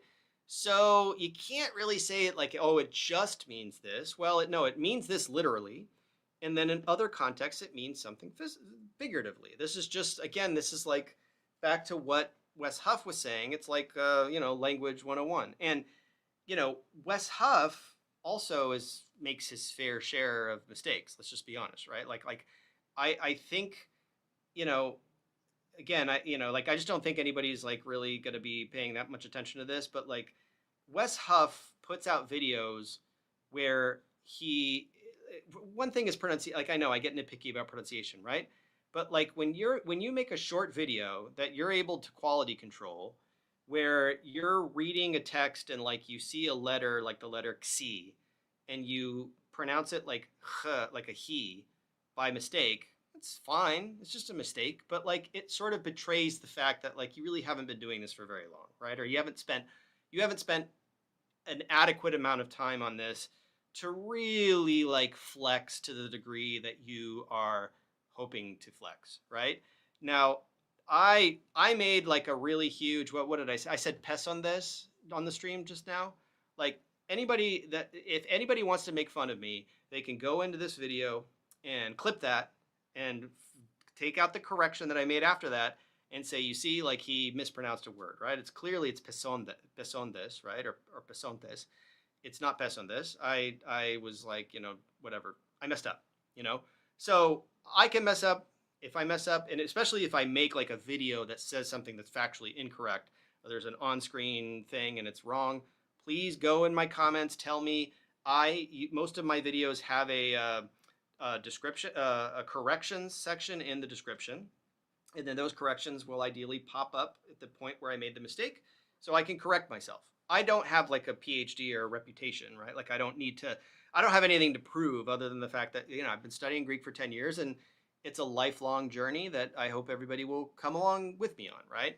But it's, it's not my native language, right? Like I don't speak native, ancient Greek is nobody's native language, but modern Greek is some people's native language. So if anybody were to complete like one semester, or let's say like 2 or 3 semesters, let's say a year of study in a modern, like in French, I doubt people would be like, at that point, they would be like producing content claiming that, like, explaining French and claiming that they were like an authority in French, right? Because there's just all these French people that would like call them out and like correct them. And, but that's what we find in this arena of people that like, get a little bit of Greek under their belt and then they go around like, flexing because they just assume that like, well, most people around them just haven't even done that much. Let's hope Lady Babylon isn't clipping it as we speak. Yeah. The Ammonites would love some cannon fodder. But that's the thing. It's like, okay, you can clip me doing that. You can like feel free to clip me mispronouncing something in a stream. But I could just turn around and clip, you know, your master mispronouncing like a million things. So I don't, you know, it's all very petty. So back to the board here. Again, I'm gonna release this for my Patreon members tomorrow. We have covered submission. We have covered cultic service. I'm sorry, we're now going to cover cultic service, because cultic service is where you get this constellation of latrevo, right? Latrevo. And I'm gonna show you some slides for this. And yeah, it's really hard for me to stay on point and keep up the pace. So I don't want to do a 3-hour. Actually, I don't know. I guess we could do 3 hours. If you guys want to be here for 3 hours or just catch it later, I suppose I could try to cover everything. But the point I want to make in this just zoomed out view of the cultic service category is that at the top of this hierarchy we have latrevo, which at its core really just means to serve.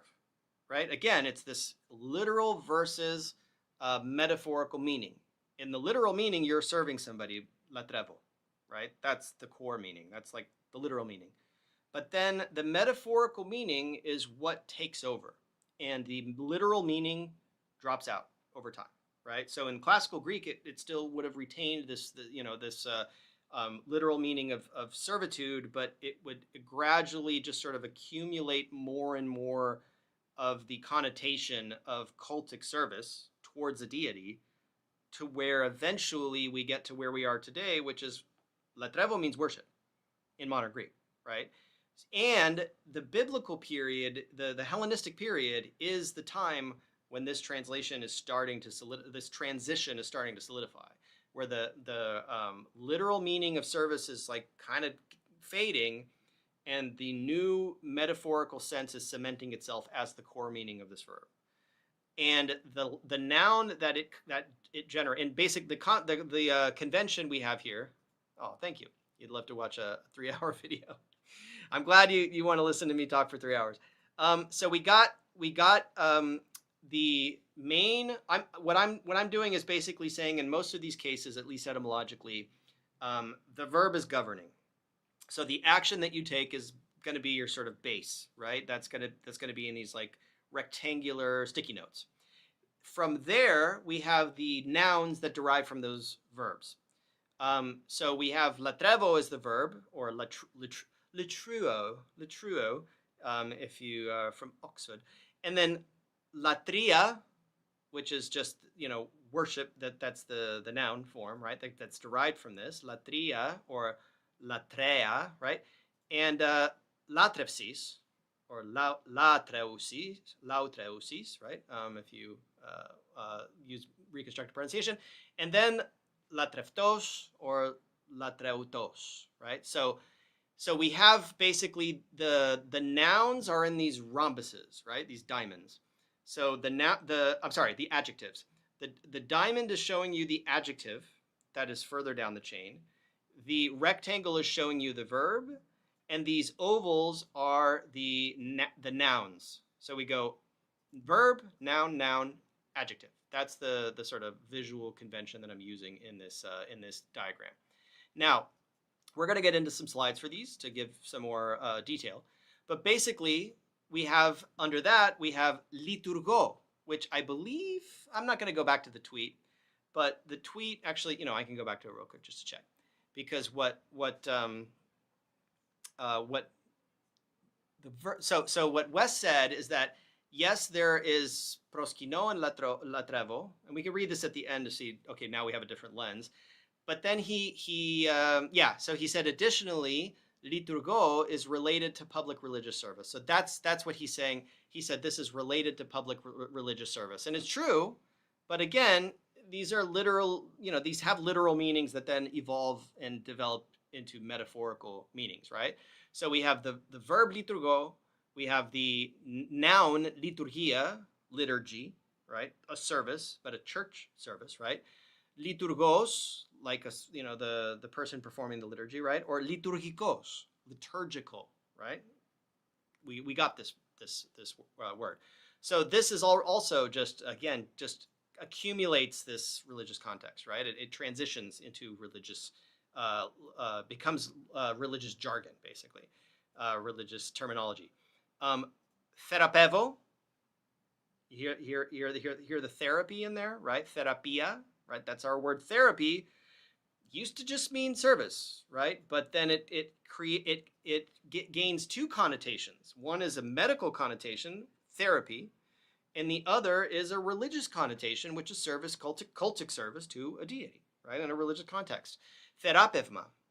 And by the way, so this isn't included in Wes Huff's Twitter list, right? So, of course, it would be, I can't expect Wes Huff to tweet back at Alex with this, you know, like this is a little too much, right? This is for the Cross Bible live stream, right? So basically what you're going to do is you're going to get like we're going to peel back the layers of the onion, right? So AlexOConnor is going to just give you 2. Wes is going to give you 5, and I'm going to give you like 50. Okay, so that's how I roll. And so from θεραπεύω to serve either medically or religiously, right?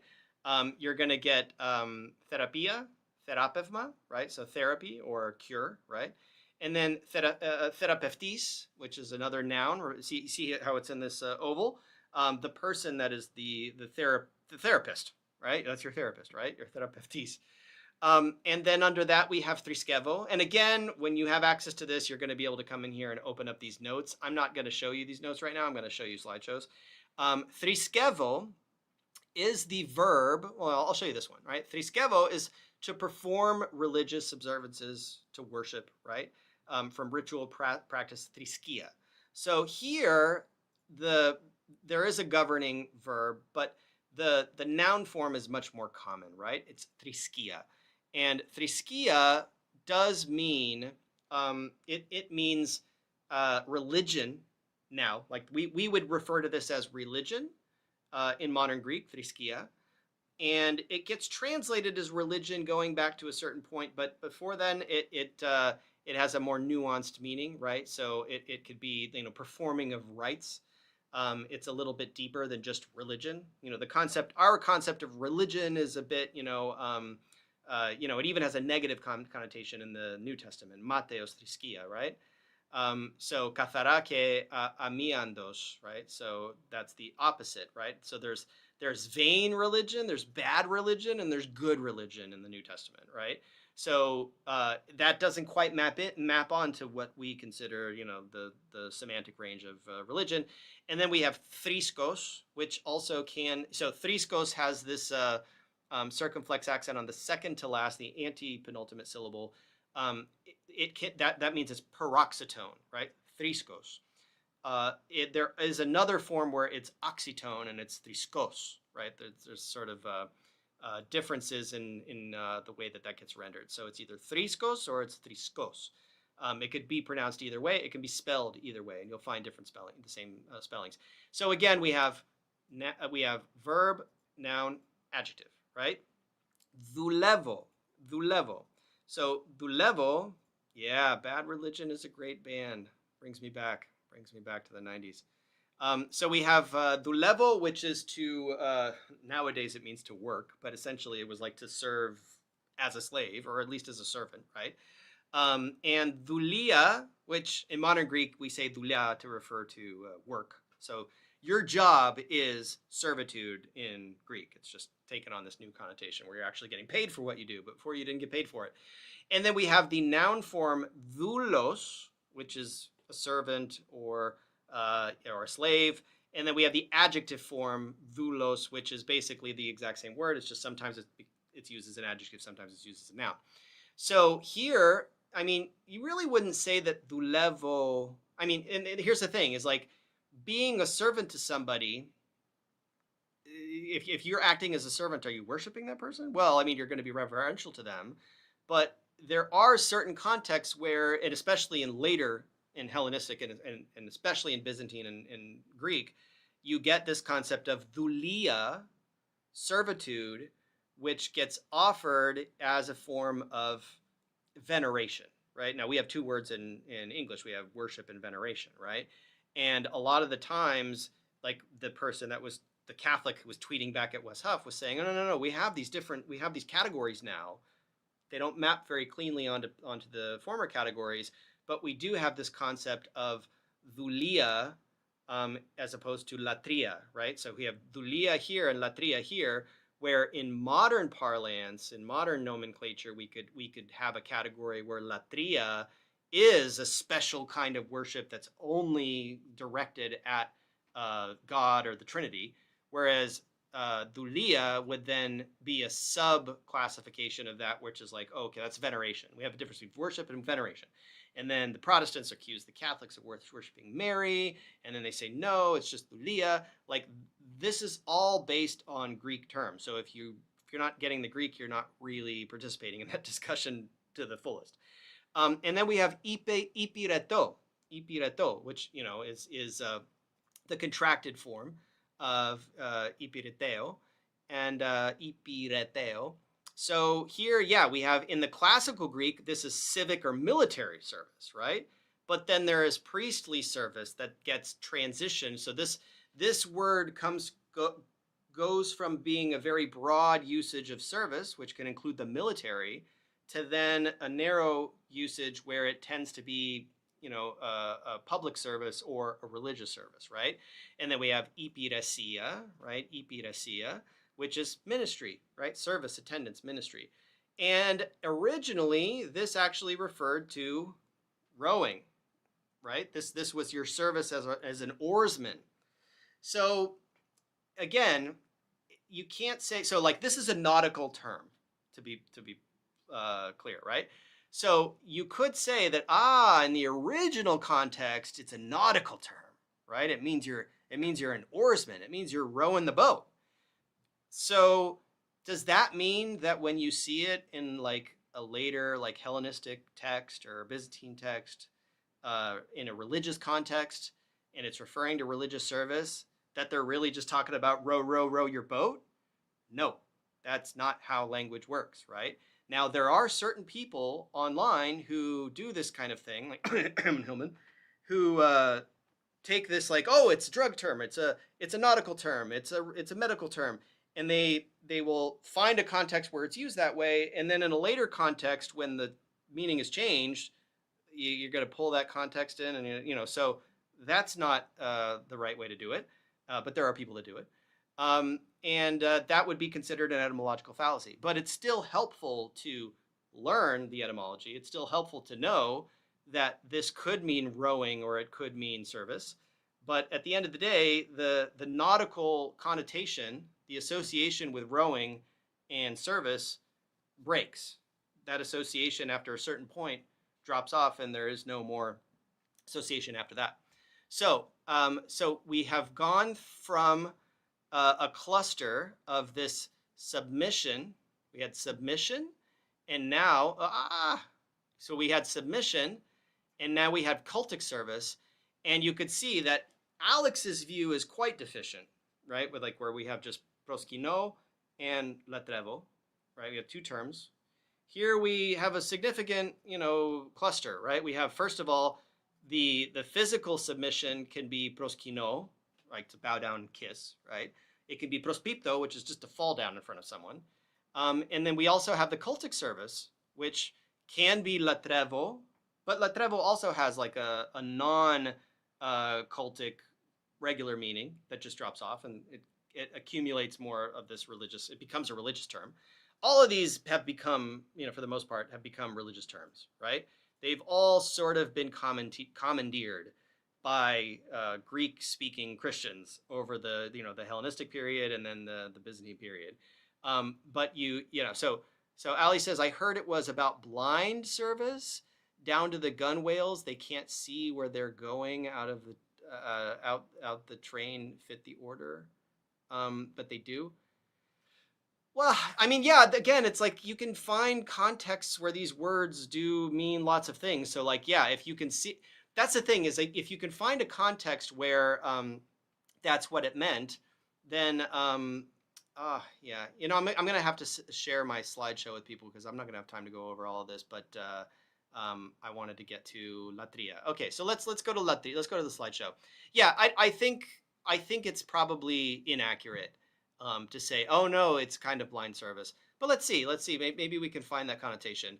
And again, to address the troll in the comment who may be watching, yes, I am showing you LSJ. I mean, I'm showing you entries from LSJ, but you know what I'm not doing is I'm not going here and showing you this, right? Or showing you this, right? If I were to, like, I can do that. I can come here and I can sort of pinpoint things, and I could say, look, like liturgia in earlier Attic, liturgia with a different spelling, it refers to public service performed by private citizens at their own expense, right? Now that is clearly, that's like the default, like original, meaning.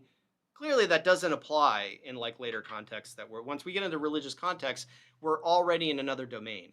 Now, I don't really see the value. I get the complaint. I get where the troll is coming from. The troll is saying, "Oh, you're just going to do this? You're going to do a 3-hour live stream, or you're going to show us like, LSJ, and people aren't like going to understand, and then you're going to click into the example, and you're going to be like, now look at this, people. Look at line number 4 here, and look at that third word." I don't roll like that, right? Like, I don't do that. So that would not be productive or helpful to any of you. So what I'm going to do instead is I'm going to, generate. It sounds like AI hallucinating. I'm gonna generate some slides that are gonna hopefully break things down for you in a bit more of a digestible view, so that I'm not just throwing TLG at people who are going to be totally bewildered. And you're going to be bewildered anyway, because if you don't speak Greek, then it's all Greek to you anyway. So why don't I just try my best to give you visual representations and explain things that are a bit more easy to process. So latria. And some of you may say latrea, I don't say latrea, I say latria. So latron, right? Latron is sort of the etymological base of where we get latrevo. And it means, it comes from payment, right? So there's the word mistos is also a payment, the payment that a mercenary would get for a job. So it's the language of sacred labor. So we got latron is the noun, right? That's your payment. Your payment is your latron, right? So originally it refers to wages, like a mistos, right? And it's a term of service for pay, but it doesn't have a religious connotation originally when it arises, right? Like when it's first in circulation. And it has all these derivatives like, latris, latrevo, latria, latreftis, latrodis, obedient. The last one's an adjective, right? Hired servants, handmaidens. So it's really fundamentally, in the literal sense, it's servitude, right? You're working for wages. It's the same as dulevo, right? It's only later that it gets this religious connotation. So the semantic development, troll is just mad that you don't find the gorgeosity of clicking through LSJ. I do. I personally do. And on the TLG, especially because all of the hyperlinks work. That's not true of Perseus. Perseus is a little buggy. Look, and no judgment there. Like Cross Bible's a little buggy too. So we're all working on our software. So latron in classical Greek means it's like the service rendered for a reward. But in religious Greek, right, in the later Hellenistic period, once the Christians take over the whole culture and the language, right, it becomes the service rendered to a deity, right? So you have in the LXX and the Septuagint and in the New Testament, latrevo and latria describe formal cultic service, the priestly or temple-oriented aspect of worship. And this goes all the way back to pre-Greek, right? And so it originally is like referring to mercenaries working for their fees, right? There's no religious connotation that gets attached to it at that time. And latria, service worship, right? The work of devotion. And this is already, I think, I'm trying to take, like, I don't want to just show you LSJ and show you BDAG. I just want to give you like a sort of synthesis of all of this, right? So in classical Greek, you got, you got the state of being state of hired labor, right? Toil, service. This is your labor. Sometimes it's used metaphorically. So there's the duties of life. And look, these so we don't use latro for wages anymore, only latrevo to worship. Yeah. So and so that point, latro or latron in ancient Greek, again, so the contrast is between the classical use of these words and the meaning that they have in the classical period, and then sometimes that meaning carries over into Hellenistic and then into Byzantine and then into modern Greek, and it's like it's untouched. There are instances where the modern Greek meaning is just completely unchanged for 3,000 years, right? Like that happens. But in this case, that didn't happen, right? So we had a fundamental shift, right? A tectonic shift that happened here from the classical usage to then the religious Greek. And now we're talking about the transition. This is very, very important. This is in Plato, right? This is the service of the gods, especially ritual priestly duty. So the transition here from the mundane, literal, physical labor and you're like a mercenary earning their wage by killing people, latrevo.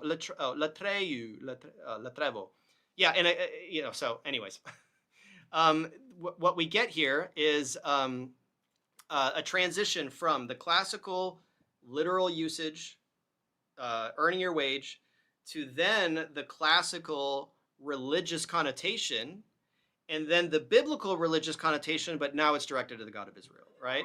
So when you get the the Septuagint translation, now you have this, latria, keep this service, this latria of the Passover ritual, right? So is it keep this worship or is it keep this service? I think what they're referring to is keeping the ritual, right? Romans 9:4, when Paul is talking about his fellow Jews, he's saying that to them belong the worship, right? Ilatria, the cultic service entrusted to Israel. So there it could also be to them belong the ritual, to them belong this practice, right? And the meaning is not mere inward piety, but formal liturgical service, right? It's not just like, it's not the way you feel, right? It's not, you're not going to some, to a service and singing praises and things like that. That's not really the connotation here. And in the polytheistic context, neoprototype, you would probably say se latrevo, right? Like the U there would be w, right? Whereas I say se latrevo. In a polytheistic context, you could wake up in the morning, you could pay homage to Hestia, right? Like you have like a little altar in your house. You pay your religious dues to one deity for a blessing on your home, and then another deity for a blessing of the birth of your child, and then another deity for your love life, and another deity for success in the war. And you just had this whole you had to serve, you had to worship all of these gods, right? But when you transition into the Christian context, all of a sudden these verbs that previously just referred to the physical act of going and maybe make a little sacrifice here, you go burn a little incense over here, you go sacrifice an animal over here, you got to just say a prayer over here, or maybe there's all of this sort of quasi-religious activity going on, or full-fledged religious activity going on that we would not really consider worship, right? Like in our parlance and in the Anglophone world, in the monotheistic framework.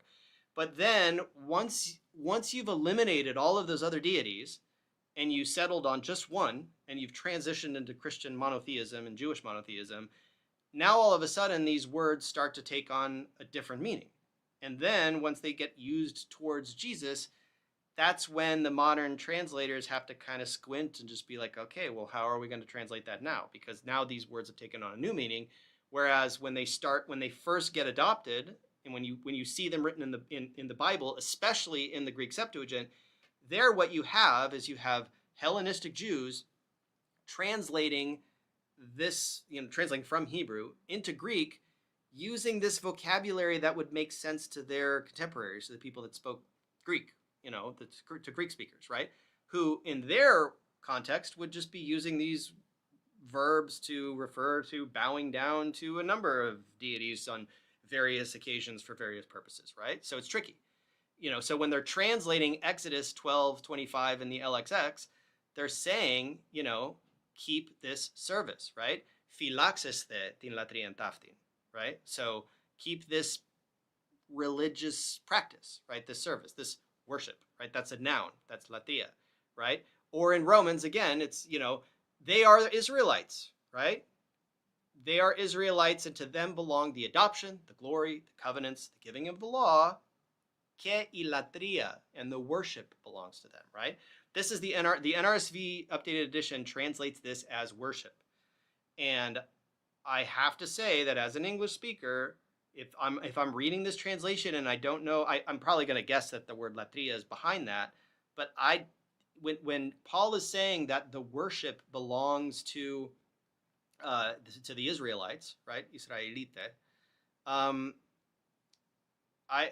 don't. It's not a good translation in my opinion. I mean, it's just like it's not a translation that evokes the right image in my mind as an English speaker, without the knowledge of Greek, right? So the verb lατρεύω, to serve, work, right? In secular usage, we got lots of attestation in lexicons, right? We have Solon, we have Xenophon, we have Sophocles, and again, these just because it's in a lexicon isn't the reason why we believe it has that connotation, right?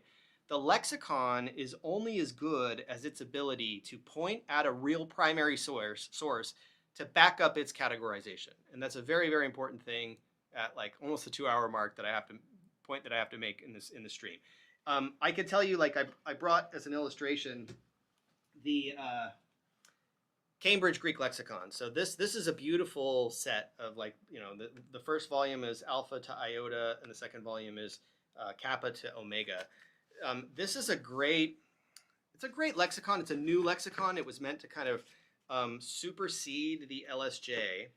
And the reason why it doesn't quite supersede the LSJ, and again, it's like it's casting a net in classical Greek, right? It's like it reaches back into Homer a lot, doesn't really cover the LXX, doesn't really cover the Septuagint, and dabbles in the New Testament.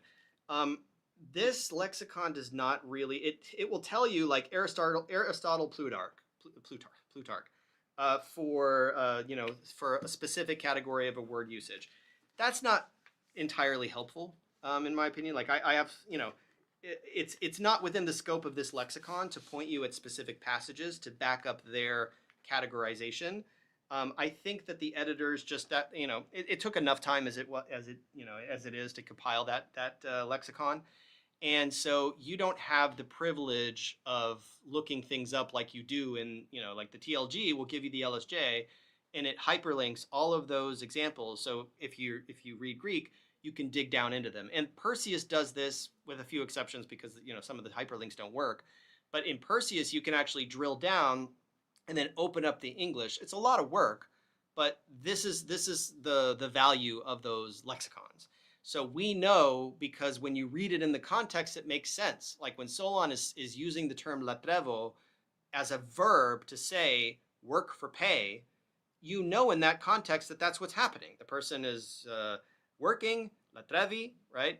And they're getting paid for it. There's no religious worship going on in that context. There's no religious worship going on in the context of Xenophon here, right? But then in the metaphorical usage, serve beauty, serve pleasure, serve the laws, right? Like we're not in the religious context yet, right? In the religious usage, then all of a sudden it's like, oh, in Euripides' Ion, right? Ion, serve the gods with prayer and sacrifice, right? So because it is including prayer and sacrifice with this verb lατρεύω, now we're getting the religious connotation. It has to be explicit. It requires the prayer and sacrifice in order to say, okay, now we know this isn't definition 1. This is definition 2 because of the prayer and sacrifice, right? Render due service, right? Ponon lατρεύω tini, right? Offer toil to someone, and then act of formal service, making reverence or duty, right? So this is the verb, and the semantic shift goes from labor for wages to obedient service to devotional worship. That's where we end up. And again, this verb that, based on the beginning of this, when we were looking at like how AlexOConnor was using this, this is this verb that AlexOConnor was saying is like it's only used for the God of Israel, right? Like this is the verb that he wants to find in the Gospels directed towards Jesus, so that Jesus can accept literal worship, right? Like using this compound, like that Jesus needs to accept this specific kind of religious service, right? Like people need to basically make sacrifices to Jesus. That's not happening in the text, right? Now, to serve God, so here I think, am I showing the whole slide? I didn't label this. I think this is, so I'm trying to, again, I'm synthesizing LSJ and like BDAG. I'm digging into BDAG a little bit. BDAG is the Bauer Danker lexicon of the New Testament and other contemporary sources, right? It's a Hellenistic lexicon. So I know there are a lot of people out there who don't, the rumor online among certain people is that BDAG is a Christian lexicon, and that it's basically like codifying religious apologetic interpretations of the text, and it's telling you what it means, and it's not giving you the same level of backup evidence as the LSJ. That is false. I'm sorry. That is not correct. That is not true. The LSJ, the reason you're seeing, like, I'm providing Perseus Tuff links in my diagram that I'm going to be sharing, that I'm going to be releasing tomorrow on Patreon. The reason I provide Perseus Tuff's links is because BDAG is not in the public domain. So BDAG eventually, I do want to license it for Cross Bible. I am trying really hard to negotiate that with the University of Chicago Press. But LSJ is very accessible. It's free, it's online, it's on multiple websites. Perseus Tufts does a great job at delivering it to you. So it's very easy to cite. It is a really, really good, not perfect, has some issues, but it is a good general lexicon, a generic lexicon that has coverage, that casts a net over a pretty decent spectrum of meaning, from Homeric to classical and sometimes Hellenistic Greek. The problem is that because it doesn't really focus on Hellenistic Greek, it doesn't, and because it sort of like has, off and on coverage of the New Testament and some in the LXX, it's really not authoritative when it comes to the Bible. It's not authoritative in the domain of, it can definitely be correct about it, but there are certain meanings that that BDAG, that a lexicon of a Hellenistic lexicon like BDAG is going to give you connotations and meanings that are being used and implied by not just biblical authors, but authors in that Hellenistic period speaking Koine, Kini Greek, that LSJ is just not scoped for. LSJ is not trying to give you the definitions of those words in those contexts, in the context of the Bible. They don't care that much about the Bible, right? They care mostly about classical and sort of and Homeric texts. Many words in Greek, as you say, although written the same, have different meaning when it comes to the New Testament and religion. Yeah. So they change. By the time you get to the Bible, the meaning of that word has changed. It's no longer what Plato meant by it. The authors definitely know what Plato meant by it, but, like, we know what we mean when we use contemporary words that had different meanings a long time ago. So latrevo now just means worship, right? Like the whole idea that latrevo could mean in certain contexts, in the classical text could mean regular service, not religious service. Well, nowadays, latrevo has never left the Greek language. It has been there the whole time. It's still there. You go to Greece, you say latrevo, people know exactly what you mean if you mean worship. But if you mean it in the classical sense, that just it is defunct. It is no longer relevant. But so now it's the cultic sense only in biblical and Hellenistic Greek, right? We see it in Matthew, Romans, Hebrews, right? Like serve and worship God, serve with the Spirit, serve in holiness and reverence. It still has a connotation of servitude, but it is servitude to Theo, to God alone, right? Or idolis, right? Idolois, right? So two idols, Acts 7:42 and Romans 1:25. So even if it's translated as, okay, you're worshiping idols, really what you're doing is you are performing an act of service towards the deity or for the deity that idol represents, right? You're still going through some process. You're not holding up your hands and singing praises to the idol, right? Like it's not, our concept of worship can't really be retrojected into that context. You have to kind of wipe the slate clean and just figure out what these authors are actually referring to. Devotional service rendered to the divine through sacrifice, prayer, obedience, right? Like you're doing these things. It's distinct from proskyneo, right? Proskyneo, it's not a gesture, right? It's just it's these ceremonial practices that you're engaged in, right? It denotes active duty of worship. And then we get liturgia, right? And I believe, I don't want to go back to this tweet, but I believe this is one of the words that he mentioned. Now, liturgia comes from the word laos, which is an old-fashioned word that survives in some constructions in modern Greek. The people, the common folk, right? The assembly, which is where we get terms like laikos, like of the people, right? So that is really what is at the base of this word etymologically, right? Like work laos ergon, liturgia. That's the work of the people, right? It's a public, one who performs the public service is the liturgos, right? Now, lìtουργέω, again, don't say gay. It's lìtουργέω, right? Or it's lìtουργό. But you're going to hear people say λειτουργέω or something like that in academia. So there's a civic use, right? Technical in Athens. It's to hold or perform a public service at one's own cost, right? That's the liturgia in the Athenian Attic Greek context, right? And sometimes it's done behalf on another, right? Υπέρτηνος. But the core sense, voluntary or assigned service for the benefit of the people, the laos, right? Or the broader public sense, to serve the community or the state, right? So the point is that you get all these these uses, right? In early Attic, lìtουργέω or lìtουργό, the eta was spelled with eta, and now it's spelled with epsilon iota because those were pretty much the same sound. And you get this transition then to what we have codified in BDAG, which again is casting a narrow net in the Hellenistic period.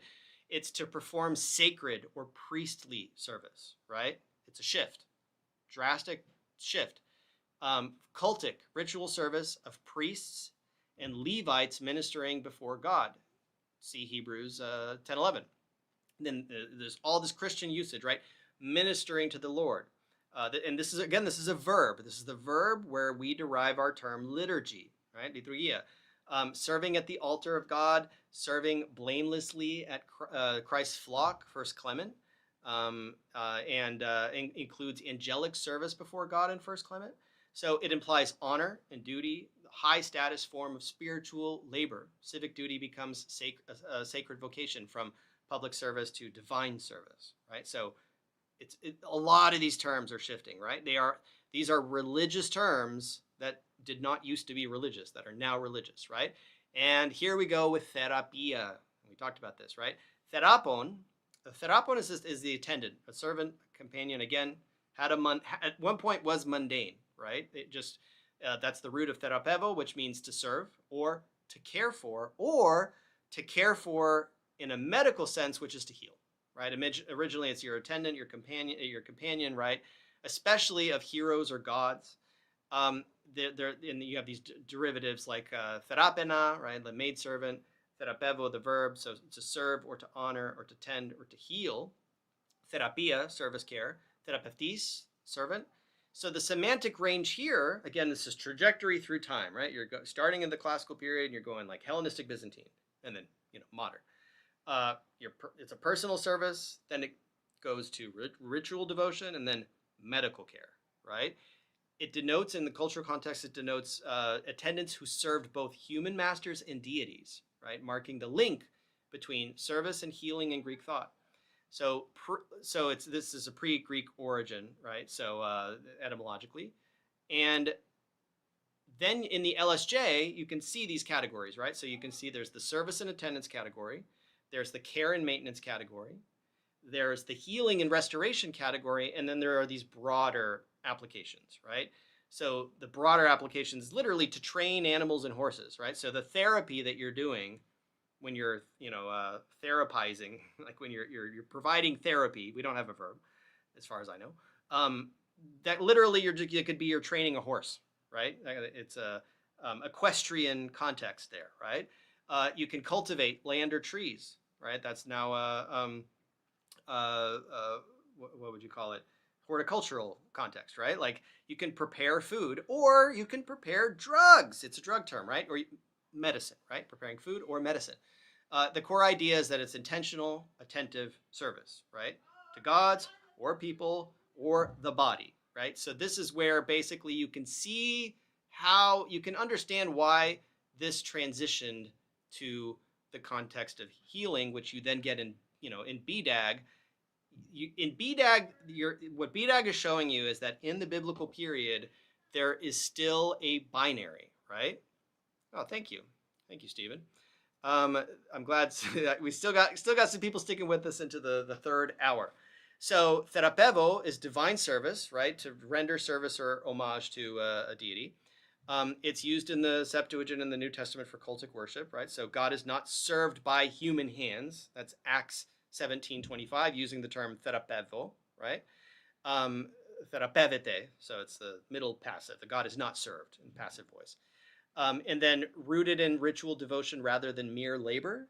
But then you have these connotations of healing, like to heal, to cure, to restore, and that's where we get therapy, right? Describes both medical care and the miraculous acts of Jesus, right? So when Jesus is performing miracles, he's doing therapy, right? This does not make sense to us. Totally makes sense to the Greeks, right? Even in the Hellenistic period, they still have the trajectory of this word hasn't really reached its final destination, right? It's still in transition. Extended figuratively, it's like the word heals anger, right? Emphasizes divine power that restores wholeness, physical and spiritual. And in LSJ, you can see that therapia, which is this is literally our word therapy, right? It can be divine and personal service. It can be social or political service. It can be medical care, right? Therapia, with like to refer to cures, right? Treatments, medicine, drugs. Extended into uses like care of animals and plants. We got that in Aristotle and Theophrastus. We have maintenance of temples. Maintenance of temples.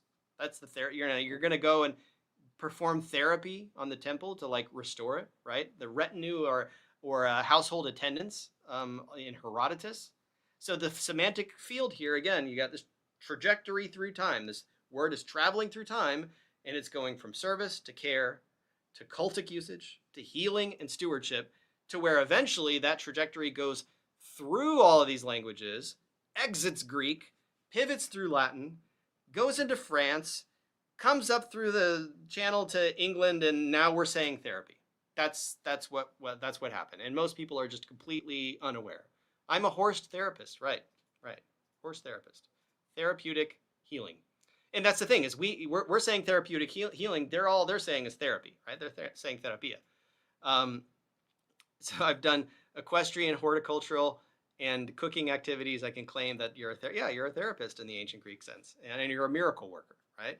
So, and again, we're checking BDAG. BDAG is totally on point with regard to the Hellenistic usage, right? It's either healing and restoration, treatments, cures, right? Medical usage, or cultic in servant sense, right? Service, attendance. In early Christian usage, healing and worship overlap, right? Serving God becomes restoring life. That's why salvation overlaps with healing, right?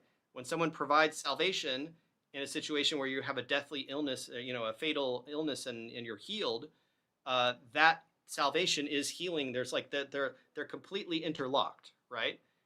We're not talking about drugs, right? We're not talking about mind-altering drugs. We're talking about healing medicinal properties, which is pharmaca.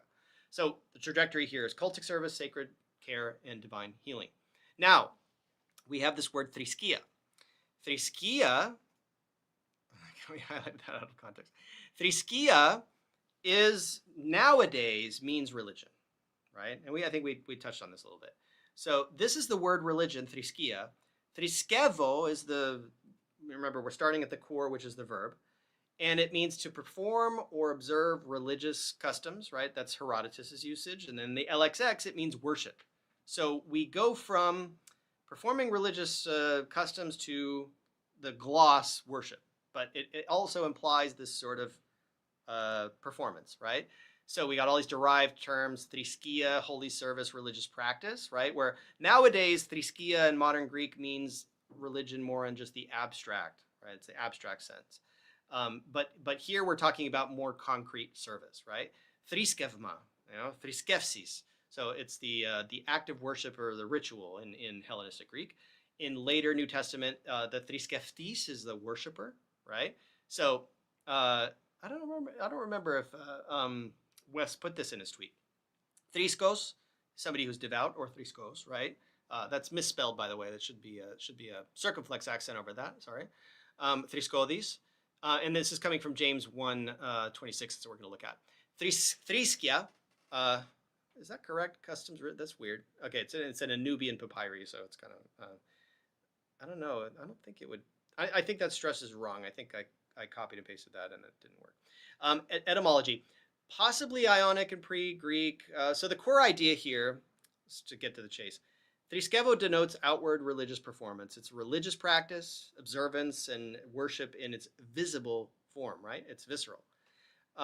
But we have this transition, right? And so if you're comparing LSJ and BDAG, and you're not somebody who just rejects BDAG because you're brainwashed, the LSJ is giving you the context that is being used in Herodotus, in the Septuagint, in Plutarch for performing religious observance, worship, the passive sense of to be worshipped, right? That's in wisdom.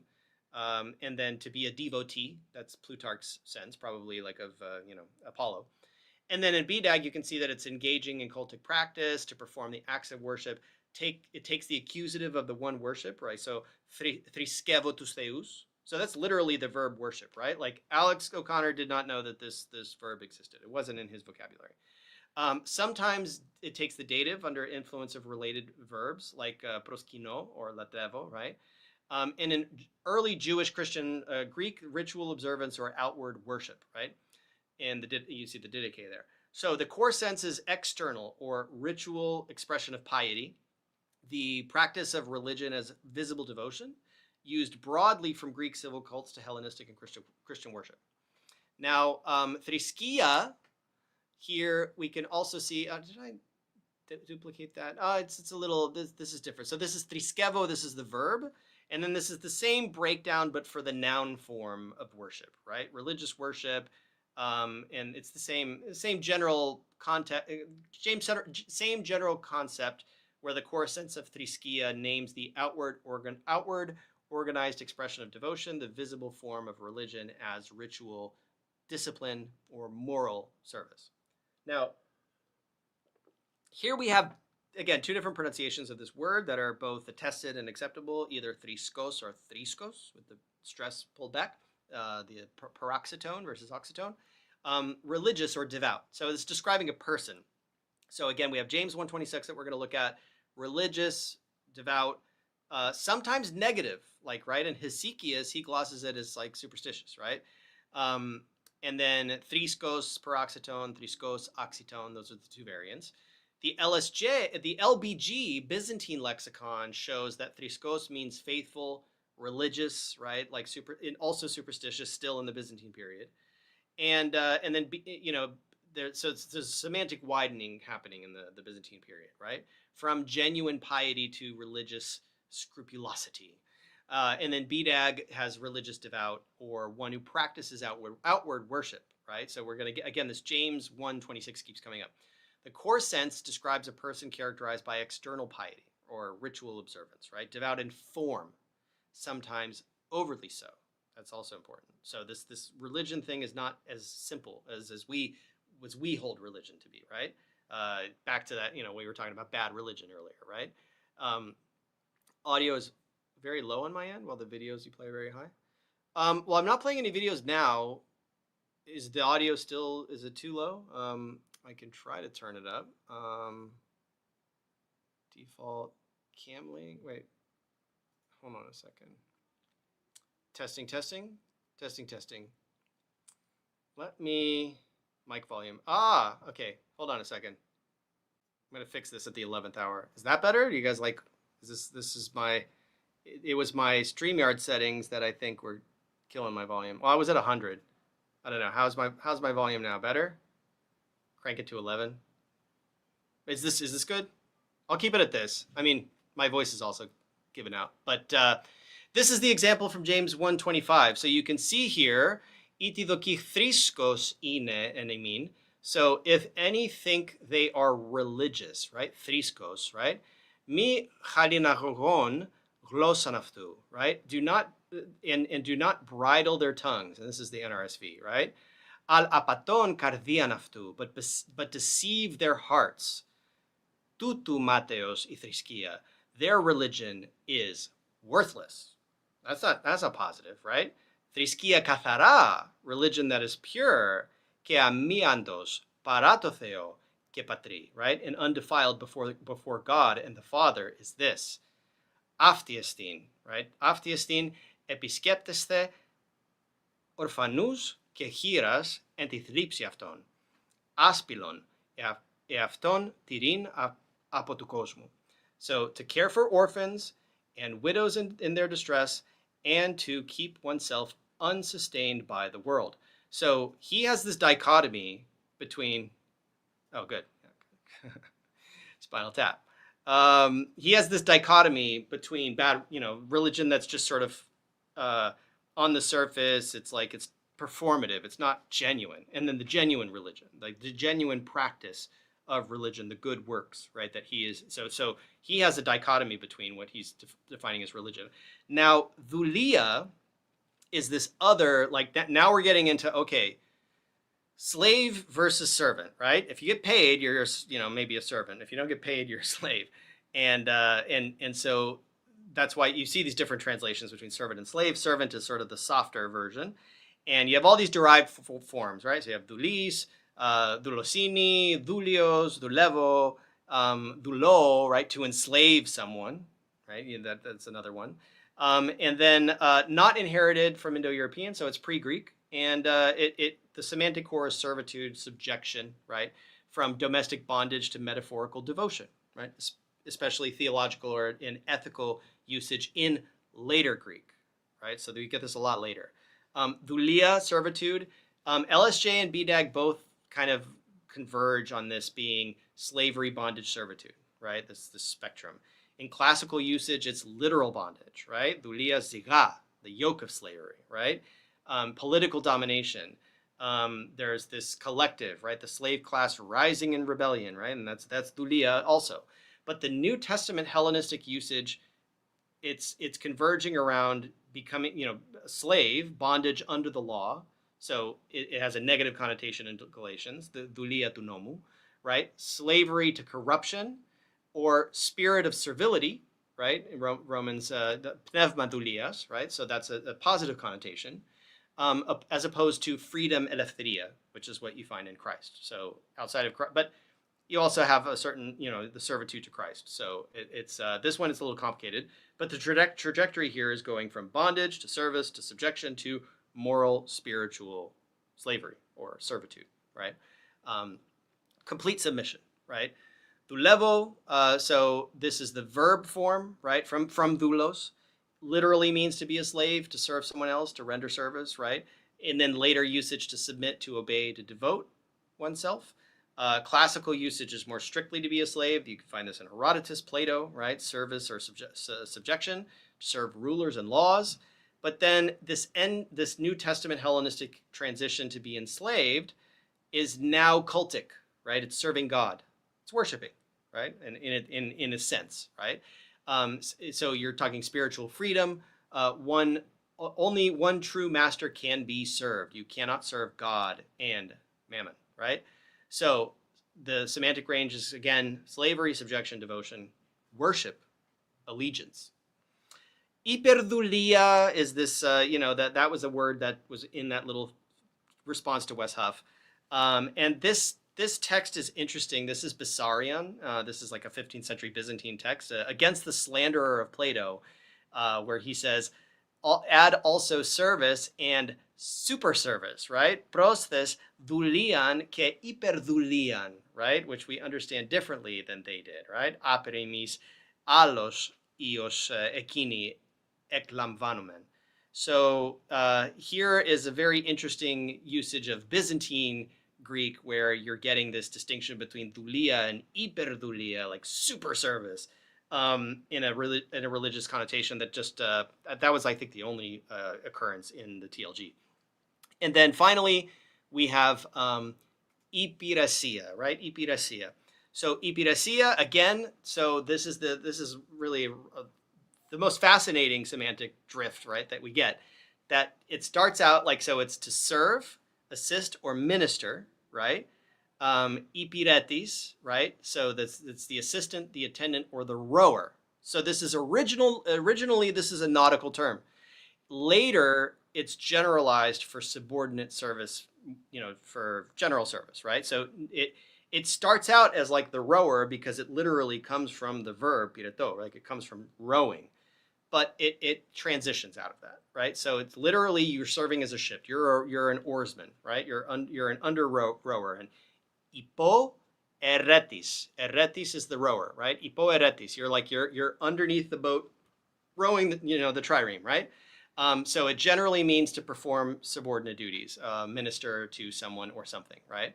In the civic or religious context, now it's like, okay, you're serving the council, you're attending you attend the oracle, you're ministering to the god. And then figuratively, you're rendering aid, support, obedience to law, reason, or occasion, right? But the Hellenistic New Testament sense, and BDAG is going to point you at this, is going to be rendering service, assist, to be of use. And then with the dative, you could say it's to serve God's purpose, right? Acts 13:36. Not exactly what we would translate as worship, but to supply one's needs in a sort of mundane sense, Acts 20:34, right? Iperetin tas chries, right? Tas chries. And then expanded from civic aid to spiritual cooperation, service aligned with divine will. So the semantic development is going from literally rowing to then assisting, ministering, cooperating in divine mission. So it emphasizes obedient partnership rather than bondage, right? Service with a purpose. It's not servility, right? Iperesia, service or ministry or attendance, right? So again, it's like you're either the ipiretis is assistant, attendant, or rower. And you have this pivot from the classical usage, which was originally you're a rower, to then you're, generally a servant. And then it gets subsumed in this religious context in the trajectory of crew, assistance, ministry, divine service, right? It evokes cooperative, functional service. And now we are in a different category. So I'm going to exit out of this. And I could take some questions, but before I do that, let me just make sure that I get this diagram in view. And again, I am going to announce tomorrow when I make this available. Lutrevo is similar to the word Islam. Okay. Cool. So we've covered all of the cultic service terms in detail, and we can see that latrevo is just sort of one of many words that that took that same trajectory and that have all these forms, right? And again, this is verb followed by nouns followed by adjectives in the rhombus, in the diamond shape, and then submission. So here's where we have proskinesis, and from here you can see we are in the realm, and this is because, again, it was good for Wes to point out some of these terms, but they fall into different domains. So the other domains are reverence and awe, which is the biggest circle. This is where we have the most terms. We're definitely not going to be able to cover all of them. But I encourage you guys to join Patreon to get access to this, even if you're planning on canceling, because I need to have some. I got to throw a bone to my peeps over on Patreon. Thank you so much for your support, and this is a token of my appreciation. I'm going to be doing more of this. I'm going to create more of these really cool charts for deep dive vocabulary studies and sort of different concepts, because I just want to make sure that when I do a bunch of research that really enlightens me, that I pass that on to you guys. That's what I consider to be my duty. So we got reverence, awe, so terms that are related to reverence. Then we have glory, praise, right? Like honoring. And then we have thanksgiving and prayer. And there's a pretty significant overlap in a couple of terms between the thanksgiving and prayer, right? Thanking God versus glorifying God, right? There's a little bit of overlap between those concepts in general. We'll go back and look at Wes's tweet maybe before the end of this so we can sort of recap. But the general idea is like, he peppered a little bit of this into his tweet, but didn't really get into the details because it's super complicated, right? Greek lessons one-on-one would be great for the Ammonites that can't recite a single Bible verse in Greek, which is like 99% of them. Yeah, and this is we're gonna have to touch on that at one point, because the reverence and awe. This is what goes back to Wes's tweet. And you know what? I'm just going to reference it separately just so I can make sure I'm covering the terms that he gave out, because he gave out a few big ones. Hold on a second. So his tweet said the words that he said. So he said, in Greek there are several words to express the concept of worship. It's our concept of worship, not theirs. Each with its slightly different nuances. He said, proskυνέω and λατρεύω are the most common. But then he has the verbs σεβάζομαι or σεβάζομαι, right, and σέβομαι, which are synonyms. He gave synonyms that focus on inner attitude of respect and sincere belief in the object of worship. Now, I'm going to give those to you in a moment. First, I'm going to show it to you on the, hold on a second. Okay, so we have this fear of God. All right, so I have the slide queued up, and I'm going to run you through this real quick in the chart, and then we're going to get into the slide. So, in this category of reverence and awe, let's start with the verbs on the side, right? So we have proskυνέω, right? Sevo is going to fall into this category of sort of splitting the difference between fearing and being in awe of something or respecting something, right? So it tends to be in the passive voice. So what you're getting is sevizo or sebizdo, if you're doing reconstruction, and then sevome or sebome, right? So sevizo and sevome, these are basically synonymous. There's different variants of this of what comes out of proskυνέω, right? So sevo is to honor, worship, sevome, honor or worship pretty directly, right? It's used by Aeschylus denoting supplementary or intensified reverence, right? So it's not necessarily religious, but it rises to the level of being religious, right? Where sevome is now reverence and awe, right? Used for ethical or cultic reverence, right? So it's still splitting the difference. It's not cultic. It's not 100% cultic right off the bat, right? Sevas, so that's like awe, right? It's poetic and in religious context. And then semnos is the derivative from that, which is the adjective, which is why it's in the diamond or the rhombus for the Greek speakers. And that means that you are effectively pious, right? It's venerable, holy, dignified, right? In the positive sense, it means you're revered, you're noble, like the noble person, right? Like in the negative sense, it means you're proud and you're haughty. So here, this proskυνέω turns into εὐσεβέω, right, or εὐσεβώ. Now, εὐσεβέω, like again, this ao generally contracts to an omega with a circumflex accent, εὐσεβώ. Or eusebo, right? So this is to basically sevo in a good way. This is eu, right? The eu prefix, the ev prefix is saying that you're doing something, but you're doing it well. And so evsevo turns into eusebia, right? Eusebia. So it means basically good worship, right? Piety, common in philosophy and in the New Testament, right? Whereas εὐσεβής means you're just basically you're a good old worshiper, right? You're pious. Sorry, I'm not able to click into this. All right, there we go. Yeah, so here you're pious. Now, theoseveo, or theosevo, remember, this ao becomes an o, right? That literally means you're directing your piety towards God, right? Worship or revere a God. The theo prefix is going to basically restrict that to where you're only, this can't be human, reverence to a human. Now it's theoseveo. So theosevo, the reason why you need to tack the God onto the word in the first place is because there was this alternate meaning, right? It could be, you could be revering a human or you could be worshiping a God. So this is like a way to basically narrow that field, kind of like how you had AlexOConnor saying like, oh, when does Jesus accept proskyneo worship, right? Or latrεύω worship, right? He's creating this hybrid. Well, that's a built-in feature of Greek. You can just hybridize your words, right? So you tack theos onto sevo.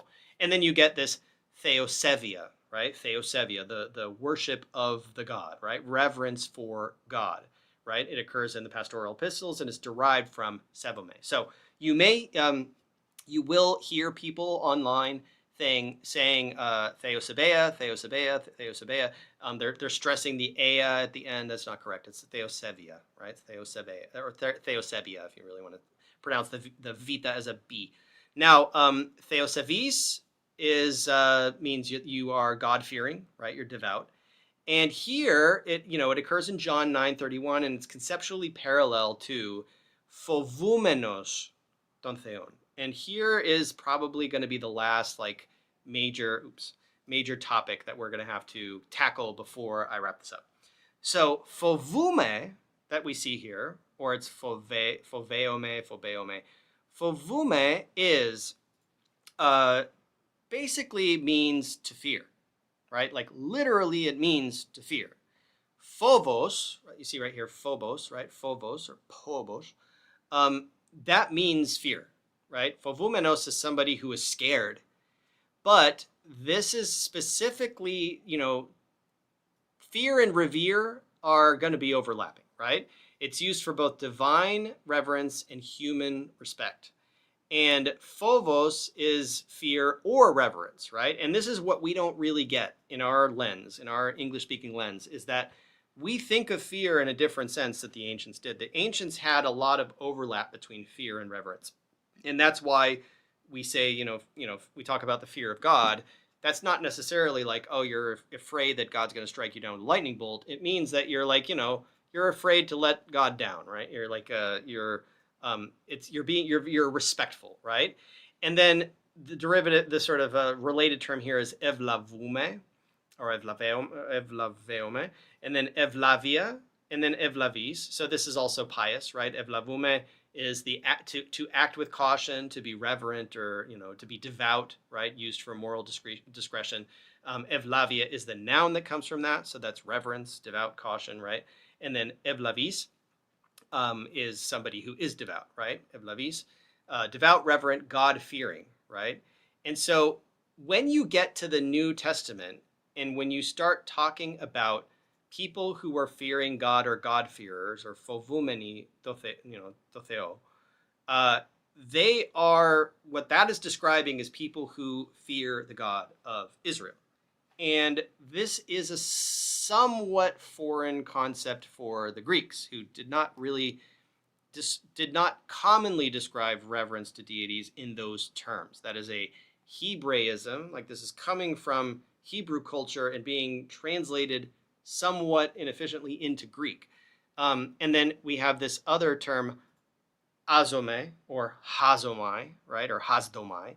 Azome is a very interesting term, which is just to stand in awe, to revere, right? It expresses, again, sacred fear or respectful hesitation before your parents, gods, parents, taboos, right? And then the early root of reverence, like later it was replaced by sέβομαι. So this is kind of an old-fashioned term even in ancient Greek, right? Ευλαβούμε is the koine, the Hellenistic usage. So this is a really cool term because it gives us azomenos, right, is this participle from this, right? It means it's revering, standing in awe, like, someone who acts with reverent fear, and it's used poetically for worshipers or suppliants, right? People who are showing pious deference. And in the same vein, I think probably like a related term is the classical term ayizo, which some people would say hagizdo. I say ayizo. And this is to hallow or to make sacred, right? It originally is to consecrate by ritual. So later in the Hellenistic period, it gets a new vowel. Somebody give me a vowel. Ayizo turns into ayazo. And this is what we find in the Septuagint and in later Greek. Originally, this would have been ayizo without that alpha stuck in there. And so this was an example when the Hebrew and Greek Old Testament debate. Yeah, theosevo, or theosevia. The claim was that because this word existed before the Old Testament, that it must have been Greek in origin. Lol. It was a terrible argument because, of course it existed before the Old Testament, but then the Old Testament gets written in a different language. So then they have to translate it into terms that the Greeks understand. So we have this concept of ayazo or hagiazdo, right? Ayazo. And this means to sanctify, to make holy, right? And it's used of consecrating persons or things to God in the New Testament to make holy, right? And the prototypical famous example of this is Matthew 6:9, aiasthito tonomasu, right? That is from the Lord's Prayer, right? It means hallowed be thy name, or let thy name be holy, or shall thy, your name should be holy, right?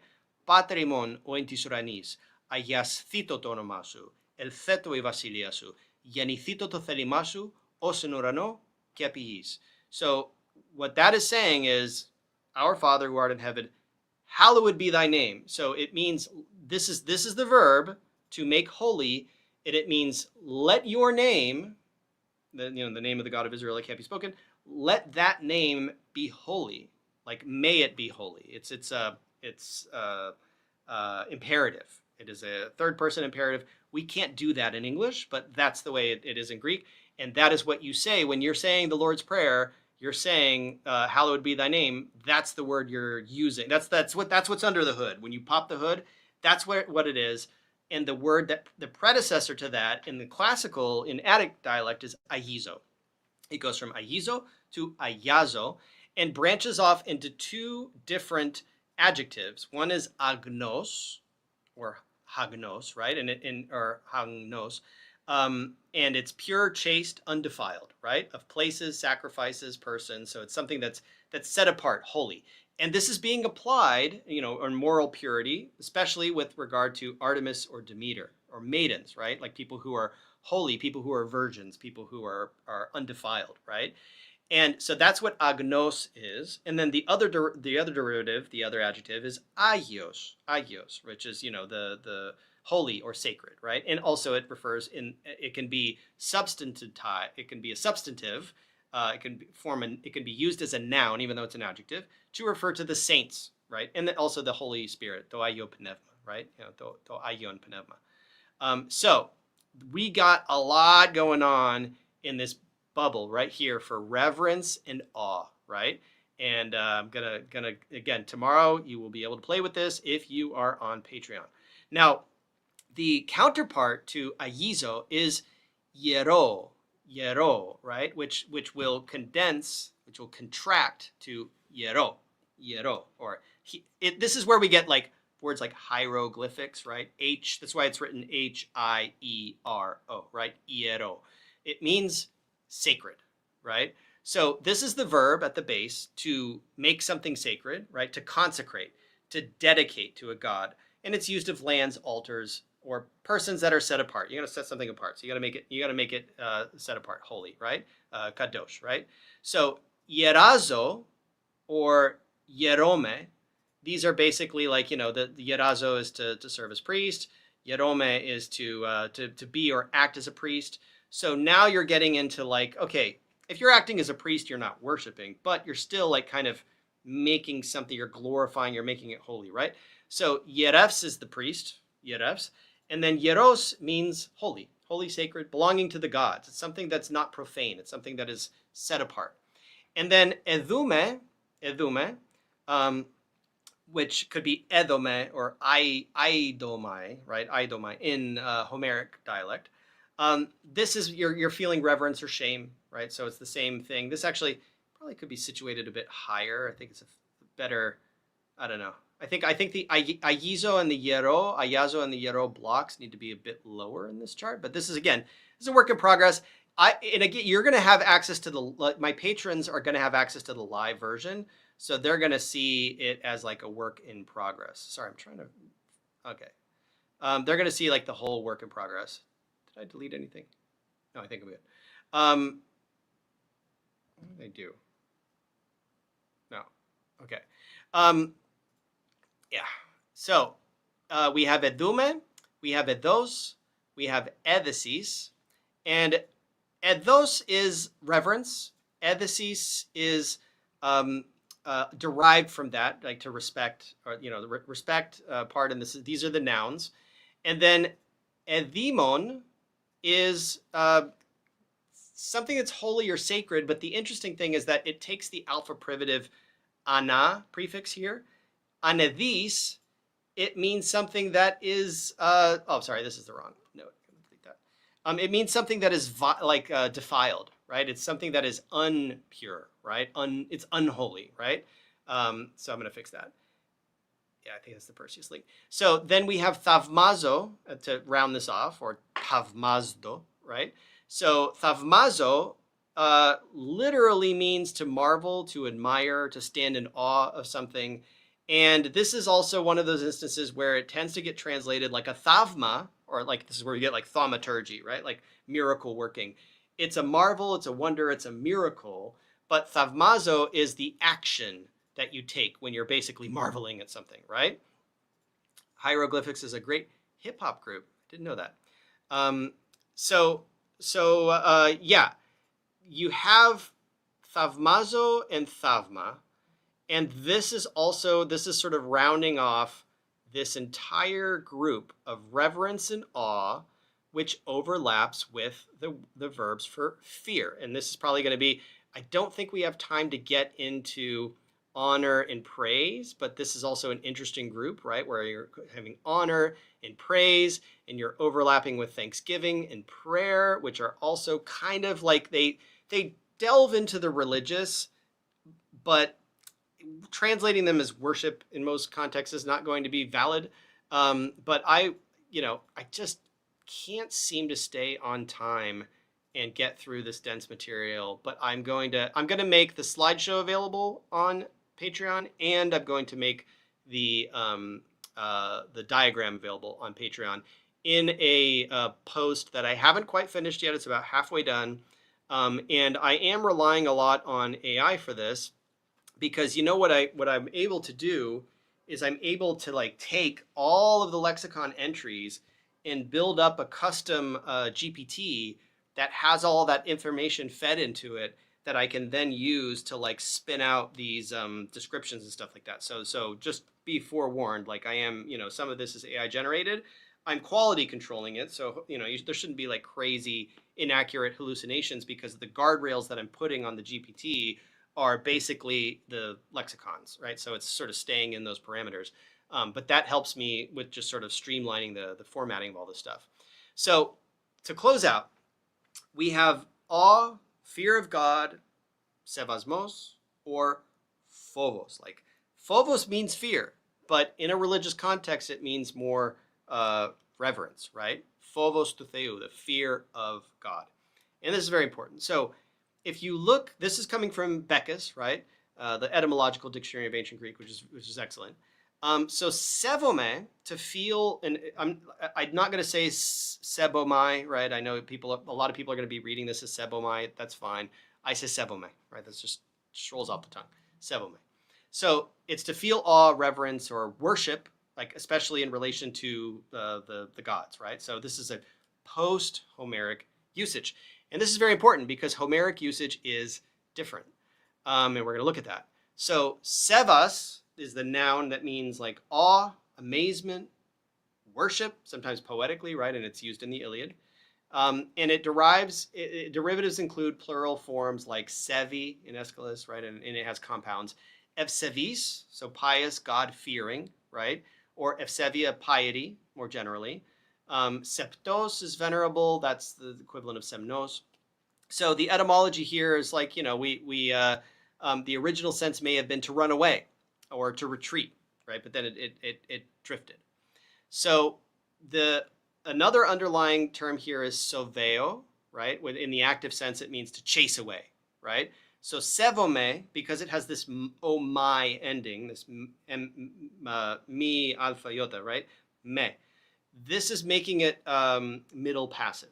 So it's no longer that you are scaring someone. It is that you are afraid of someone, or you are scared. You are being scared. It's you have become either passive, or when you fear something, effectively what that is in Greek is it's called the middle voice, right? It's not active. Like if you fear something, in our mind it's active. In the English sense, it's active. In Greek, when you say phoboume, or in modern Greek, sometimes we say phobame, or we typically say phobame in modern Greek. Phoboume you can also say, which is ancient Greek, but still used.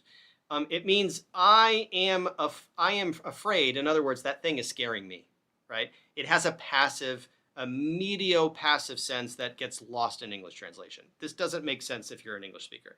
This makes sense when you start really digging down into Greek. So we have all these related terms, right? Violent winds, we have, the sovi or the satyrs, right? And then the etymology, it means to honor, to feel awe, right? Sevome. It's just this middle passive verb that kind of just, the active sense of scaring kind of dropped out. And semnos, the adjective from this, means venerable, honorable, and honored, and holy in a positive sense. In a negative sense, it can mean you're haughty or proud, right? And the Homeric hymn to Demeter exemplifies this. And then we have these compounds like semnomandis and asemnos, unworthy, ignoble, right? And the etymology here is also, it's related to sevome. The semnos versus sevome. These are related terms. Now, we also have this interesting connection to Sabos and Savasios, right? A Phrygian and Thracian deity of vegetation and fertility who is later associated with Bacchus, Dionysus. Often depicted as a horseman god or sky father holding a staff of power. Worship included Bacchic-like mysteries, tasavazia, right? Tasabazia, for your reconstructed folks. And so the Greek interpretation was that the Greeks equated Sabazios with Zeus, right? Sabazios. So due to the Zeus element in that word, because this was, the foreign deity, they basically associated with this god with Dionysus. Whether or not he was like historically originally the same as Dionysus, I think is a different topic. In Middle Edel, so they're saying that Sabazios is basically the same deity. Sabazios is the same as Bacchus and Dionysus. So Tasavazia are the Bacchic orgies, and this is described in Aristophanes and Strabo. And Thracian and Phrygian tradition link Sabazios to fertility rituals and nomadic horsemen. Now, there are additional insights, and this is like, I've had this material for a while before I even started digging into this. So it appears like Savos, or sometimes Savos, it could be either one, in the Orphic hymns and in Photius. Hesychius glosses Savos as Vakia, right? This, like, he considers it to be another term for the Bacchic frenzy in some context that he's glossing. And Plutarch mentions that the Saboi, right, Saboi, the Bacchanals serving Sabazius in his table talks. So the Phrygian influence here is that it's considered a Phrygian word, right? So and according to Stephanus of Byzantium, that like he said, this is a Phrygian word. This isn't a Greek word. The Greeks are just making an association. Okay, this is Dionysus, right? And it's so the term Savos appears in fewer than 50 times in extant texts. It's highlighting its specialized or localized context. And what we get from that is this interesting hybrid term, savasmos, right? It's the feast or celebration in honor of Sabazius or Dionysus. And savazo is this verb that they equivalent to, that's equivalent to evazo. It's to cry out in Bacchic worship. So the Greek term is evazo, like they're crying out. It's noted in by Nymphus, fragment 11. The alternate spelling is savazin, right? So in other words, what the Greeks called evazo in this context, and found in the Scholia on Patmos and the Codex Demosthenes and in these sources, savazo is the same thing as evazo, right? In the secondary sense of this is to violently shake, right? So it's seen in the aorist participle, savaxas. So when they shook, or having shook, when he shook, right? So ev-saveo is the equivalent of ev-seveo in this context, to be pious, right? And this is probably a dialect. So this is probably just a specific idiosyncratic, odd, very, very rare spelling that was found in the region of Elis, which is the Western Peloponnese, where the epsilon was pronounced as a, right? So this is really a fluke. This is like a blip on the radar, right? This is rare. This is not common. And so the association with evazo, which you have these chants like this eva or this ewa chant, right? Ewa, ewai. And a ritual, this is a ritual cry that's associated with Bacchus and Dionysus, right? And you get all of these derivations. Like I won't read all of this because I got to wrap up. I'm approaching the third hour. But the chant that is this ewa, this like chant that people are really into, that's associated with Dionysus. You can see this is the source where it's coming from, like Nymphus 11, right? It's saying that Dionysus and Sabazios are the same god, right? They just call it Sabazios, we call him Dionysus, right? And then that's why some of the Greeks, following the Bacchic evasmon, right, the Bacchic evasmos chant, say sabasmos, right, sabasmon, or savasmon lagusin. So this is where basically you're getting this overlap. But if you go all the way back to the Iliad, sevome, right, this is saying ou ni seveste, have you no shame. Here, you really aren't seeing any association with Dionysus. You're not seeing any association with piety or religious belief or worship. It's really just like, aren't you guys ashamed? Like, uni seveste? And that is the context here. Like, this is not, this verb, theosevia or sevasmos, or any of these verbs that we've been reviewing, they are not Dionysian in their origin. Like if you look up the origin, this is the origin is like fear and awe, right? It is not there is no such thing as a Saba root to this. It is Sevo, like Sevo. There are later associations because of the sort of surface level similarity of how these sound, and the speculations of the Greeks that Sabazios was the same deity as Dionysus, and maybe they were originally, but the words like don't really overlap. That's not true. And you can see Diogenes Laertes is saying, young men come revere, right? Here you have Evsevias, like or Evsevias, peri Evsevias. So we have piety, right? And the transition here is from this Greek term of sevasmos, which would be piety in the polytheistic Greek sense, to then phobos, which is now taking on this fear of God. Because phobeo, to fear, or phovume in the middle passive, to show reverence or profound respect for. This is where it starts to transition into usage with God. And if you play that clip through that I played a little earlier of AlexOConnor, he stops at one example and says that, that verb that they're translating as worship is actually, if you look under, pop up the hood and you look what's under the translation, it's actually the verb for fear. Well, the verb for fear means worship in this sort of like Hebraic then Hellenistic Jewish sense that then becomes really, really prevalent for these Gentiles who are now adopting, faith in the God of Israel as the fear of the, phobumeni. They are the God-fearers, right? Phobumeni to theo. So in some contexts, phobeo suggests awe or reverence rather than fear, and especially regarding divine or moral authority, right? And then you see Mark 16:8 for that. They were afraid, right? Were they? Well, what do you mean? They fled the tomb for they were afraid, right? Well, they were in awe of what they just witnessed, right?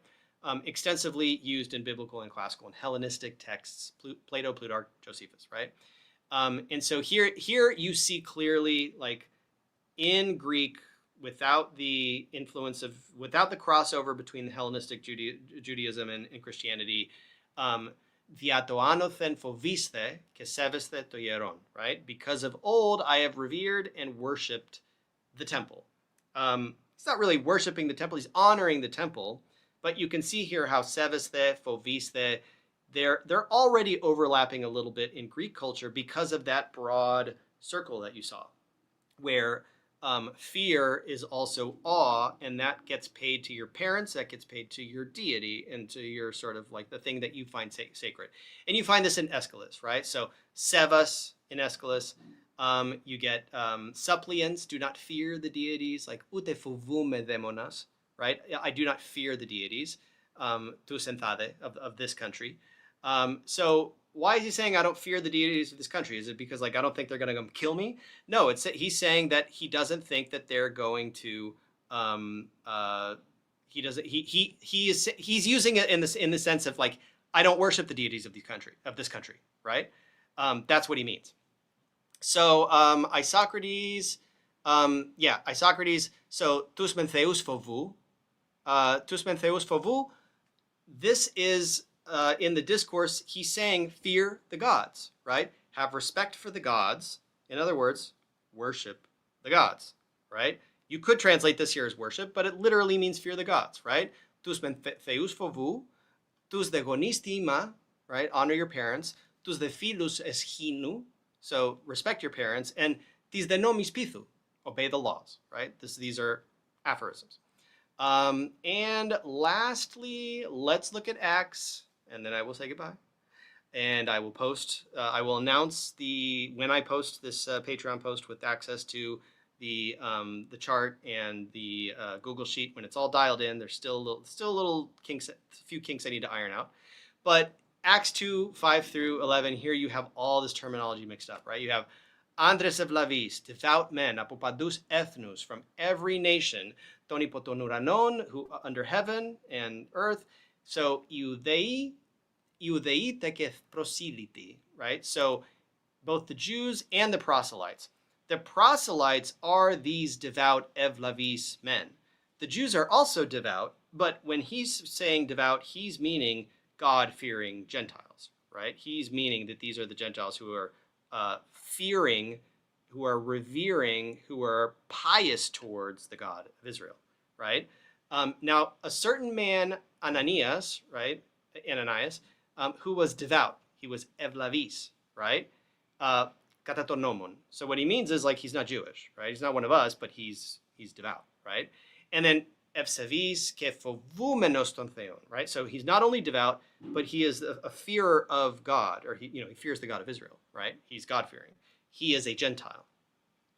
And again, this terminology makes sense to the author of Acts, who is very familiar with the Septuagint, who is very tuned in to Hellenistic Jewish culture, and he's using this language. And the Christians who are indoctrinated or who have been, converted into this religion, they get it too. It's not really clear if this would have been totally familiar lingo to just your average Greek dude on the street, right? Like they still weren't using terms. This is now becoming Christian lingo, where this is not really that, this is not super Greek at its core.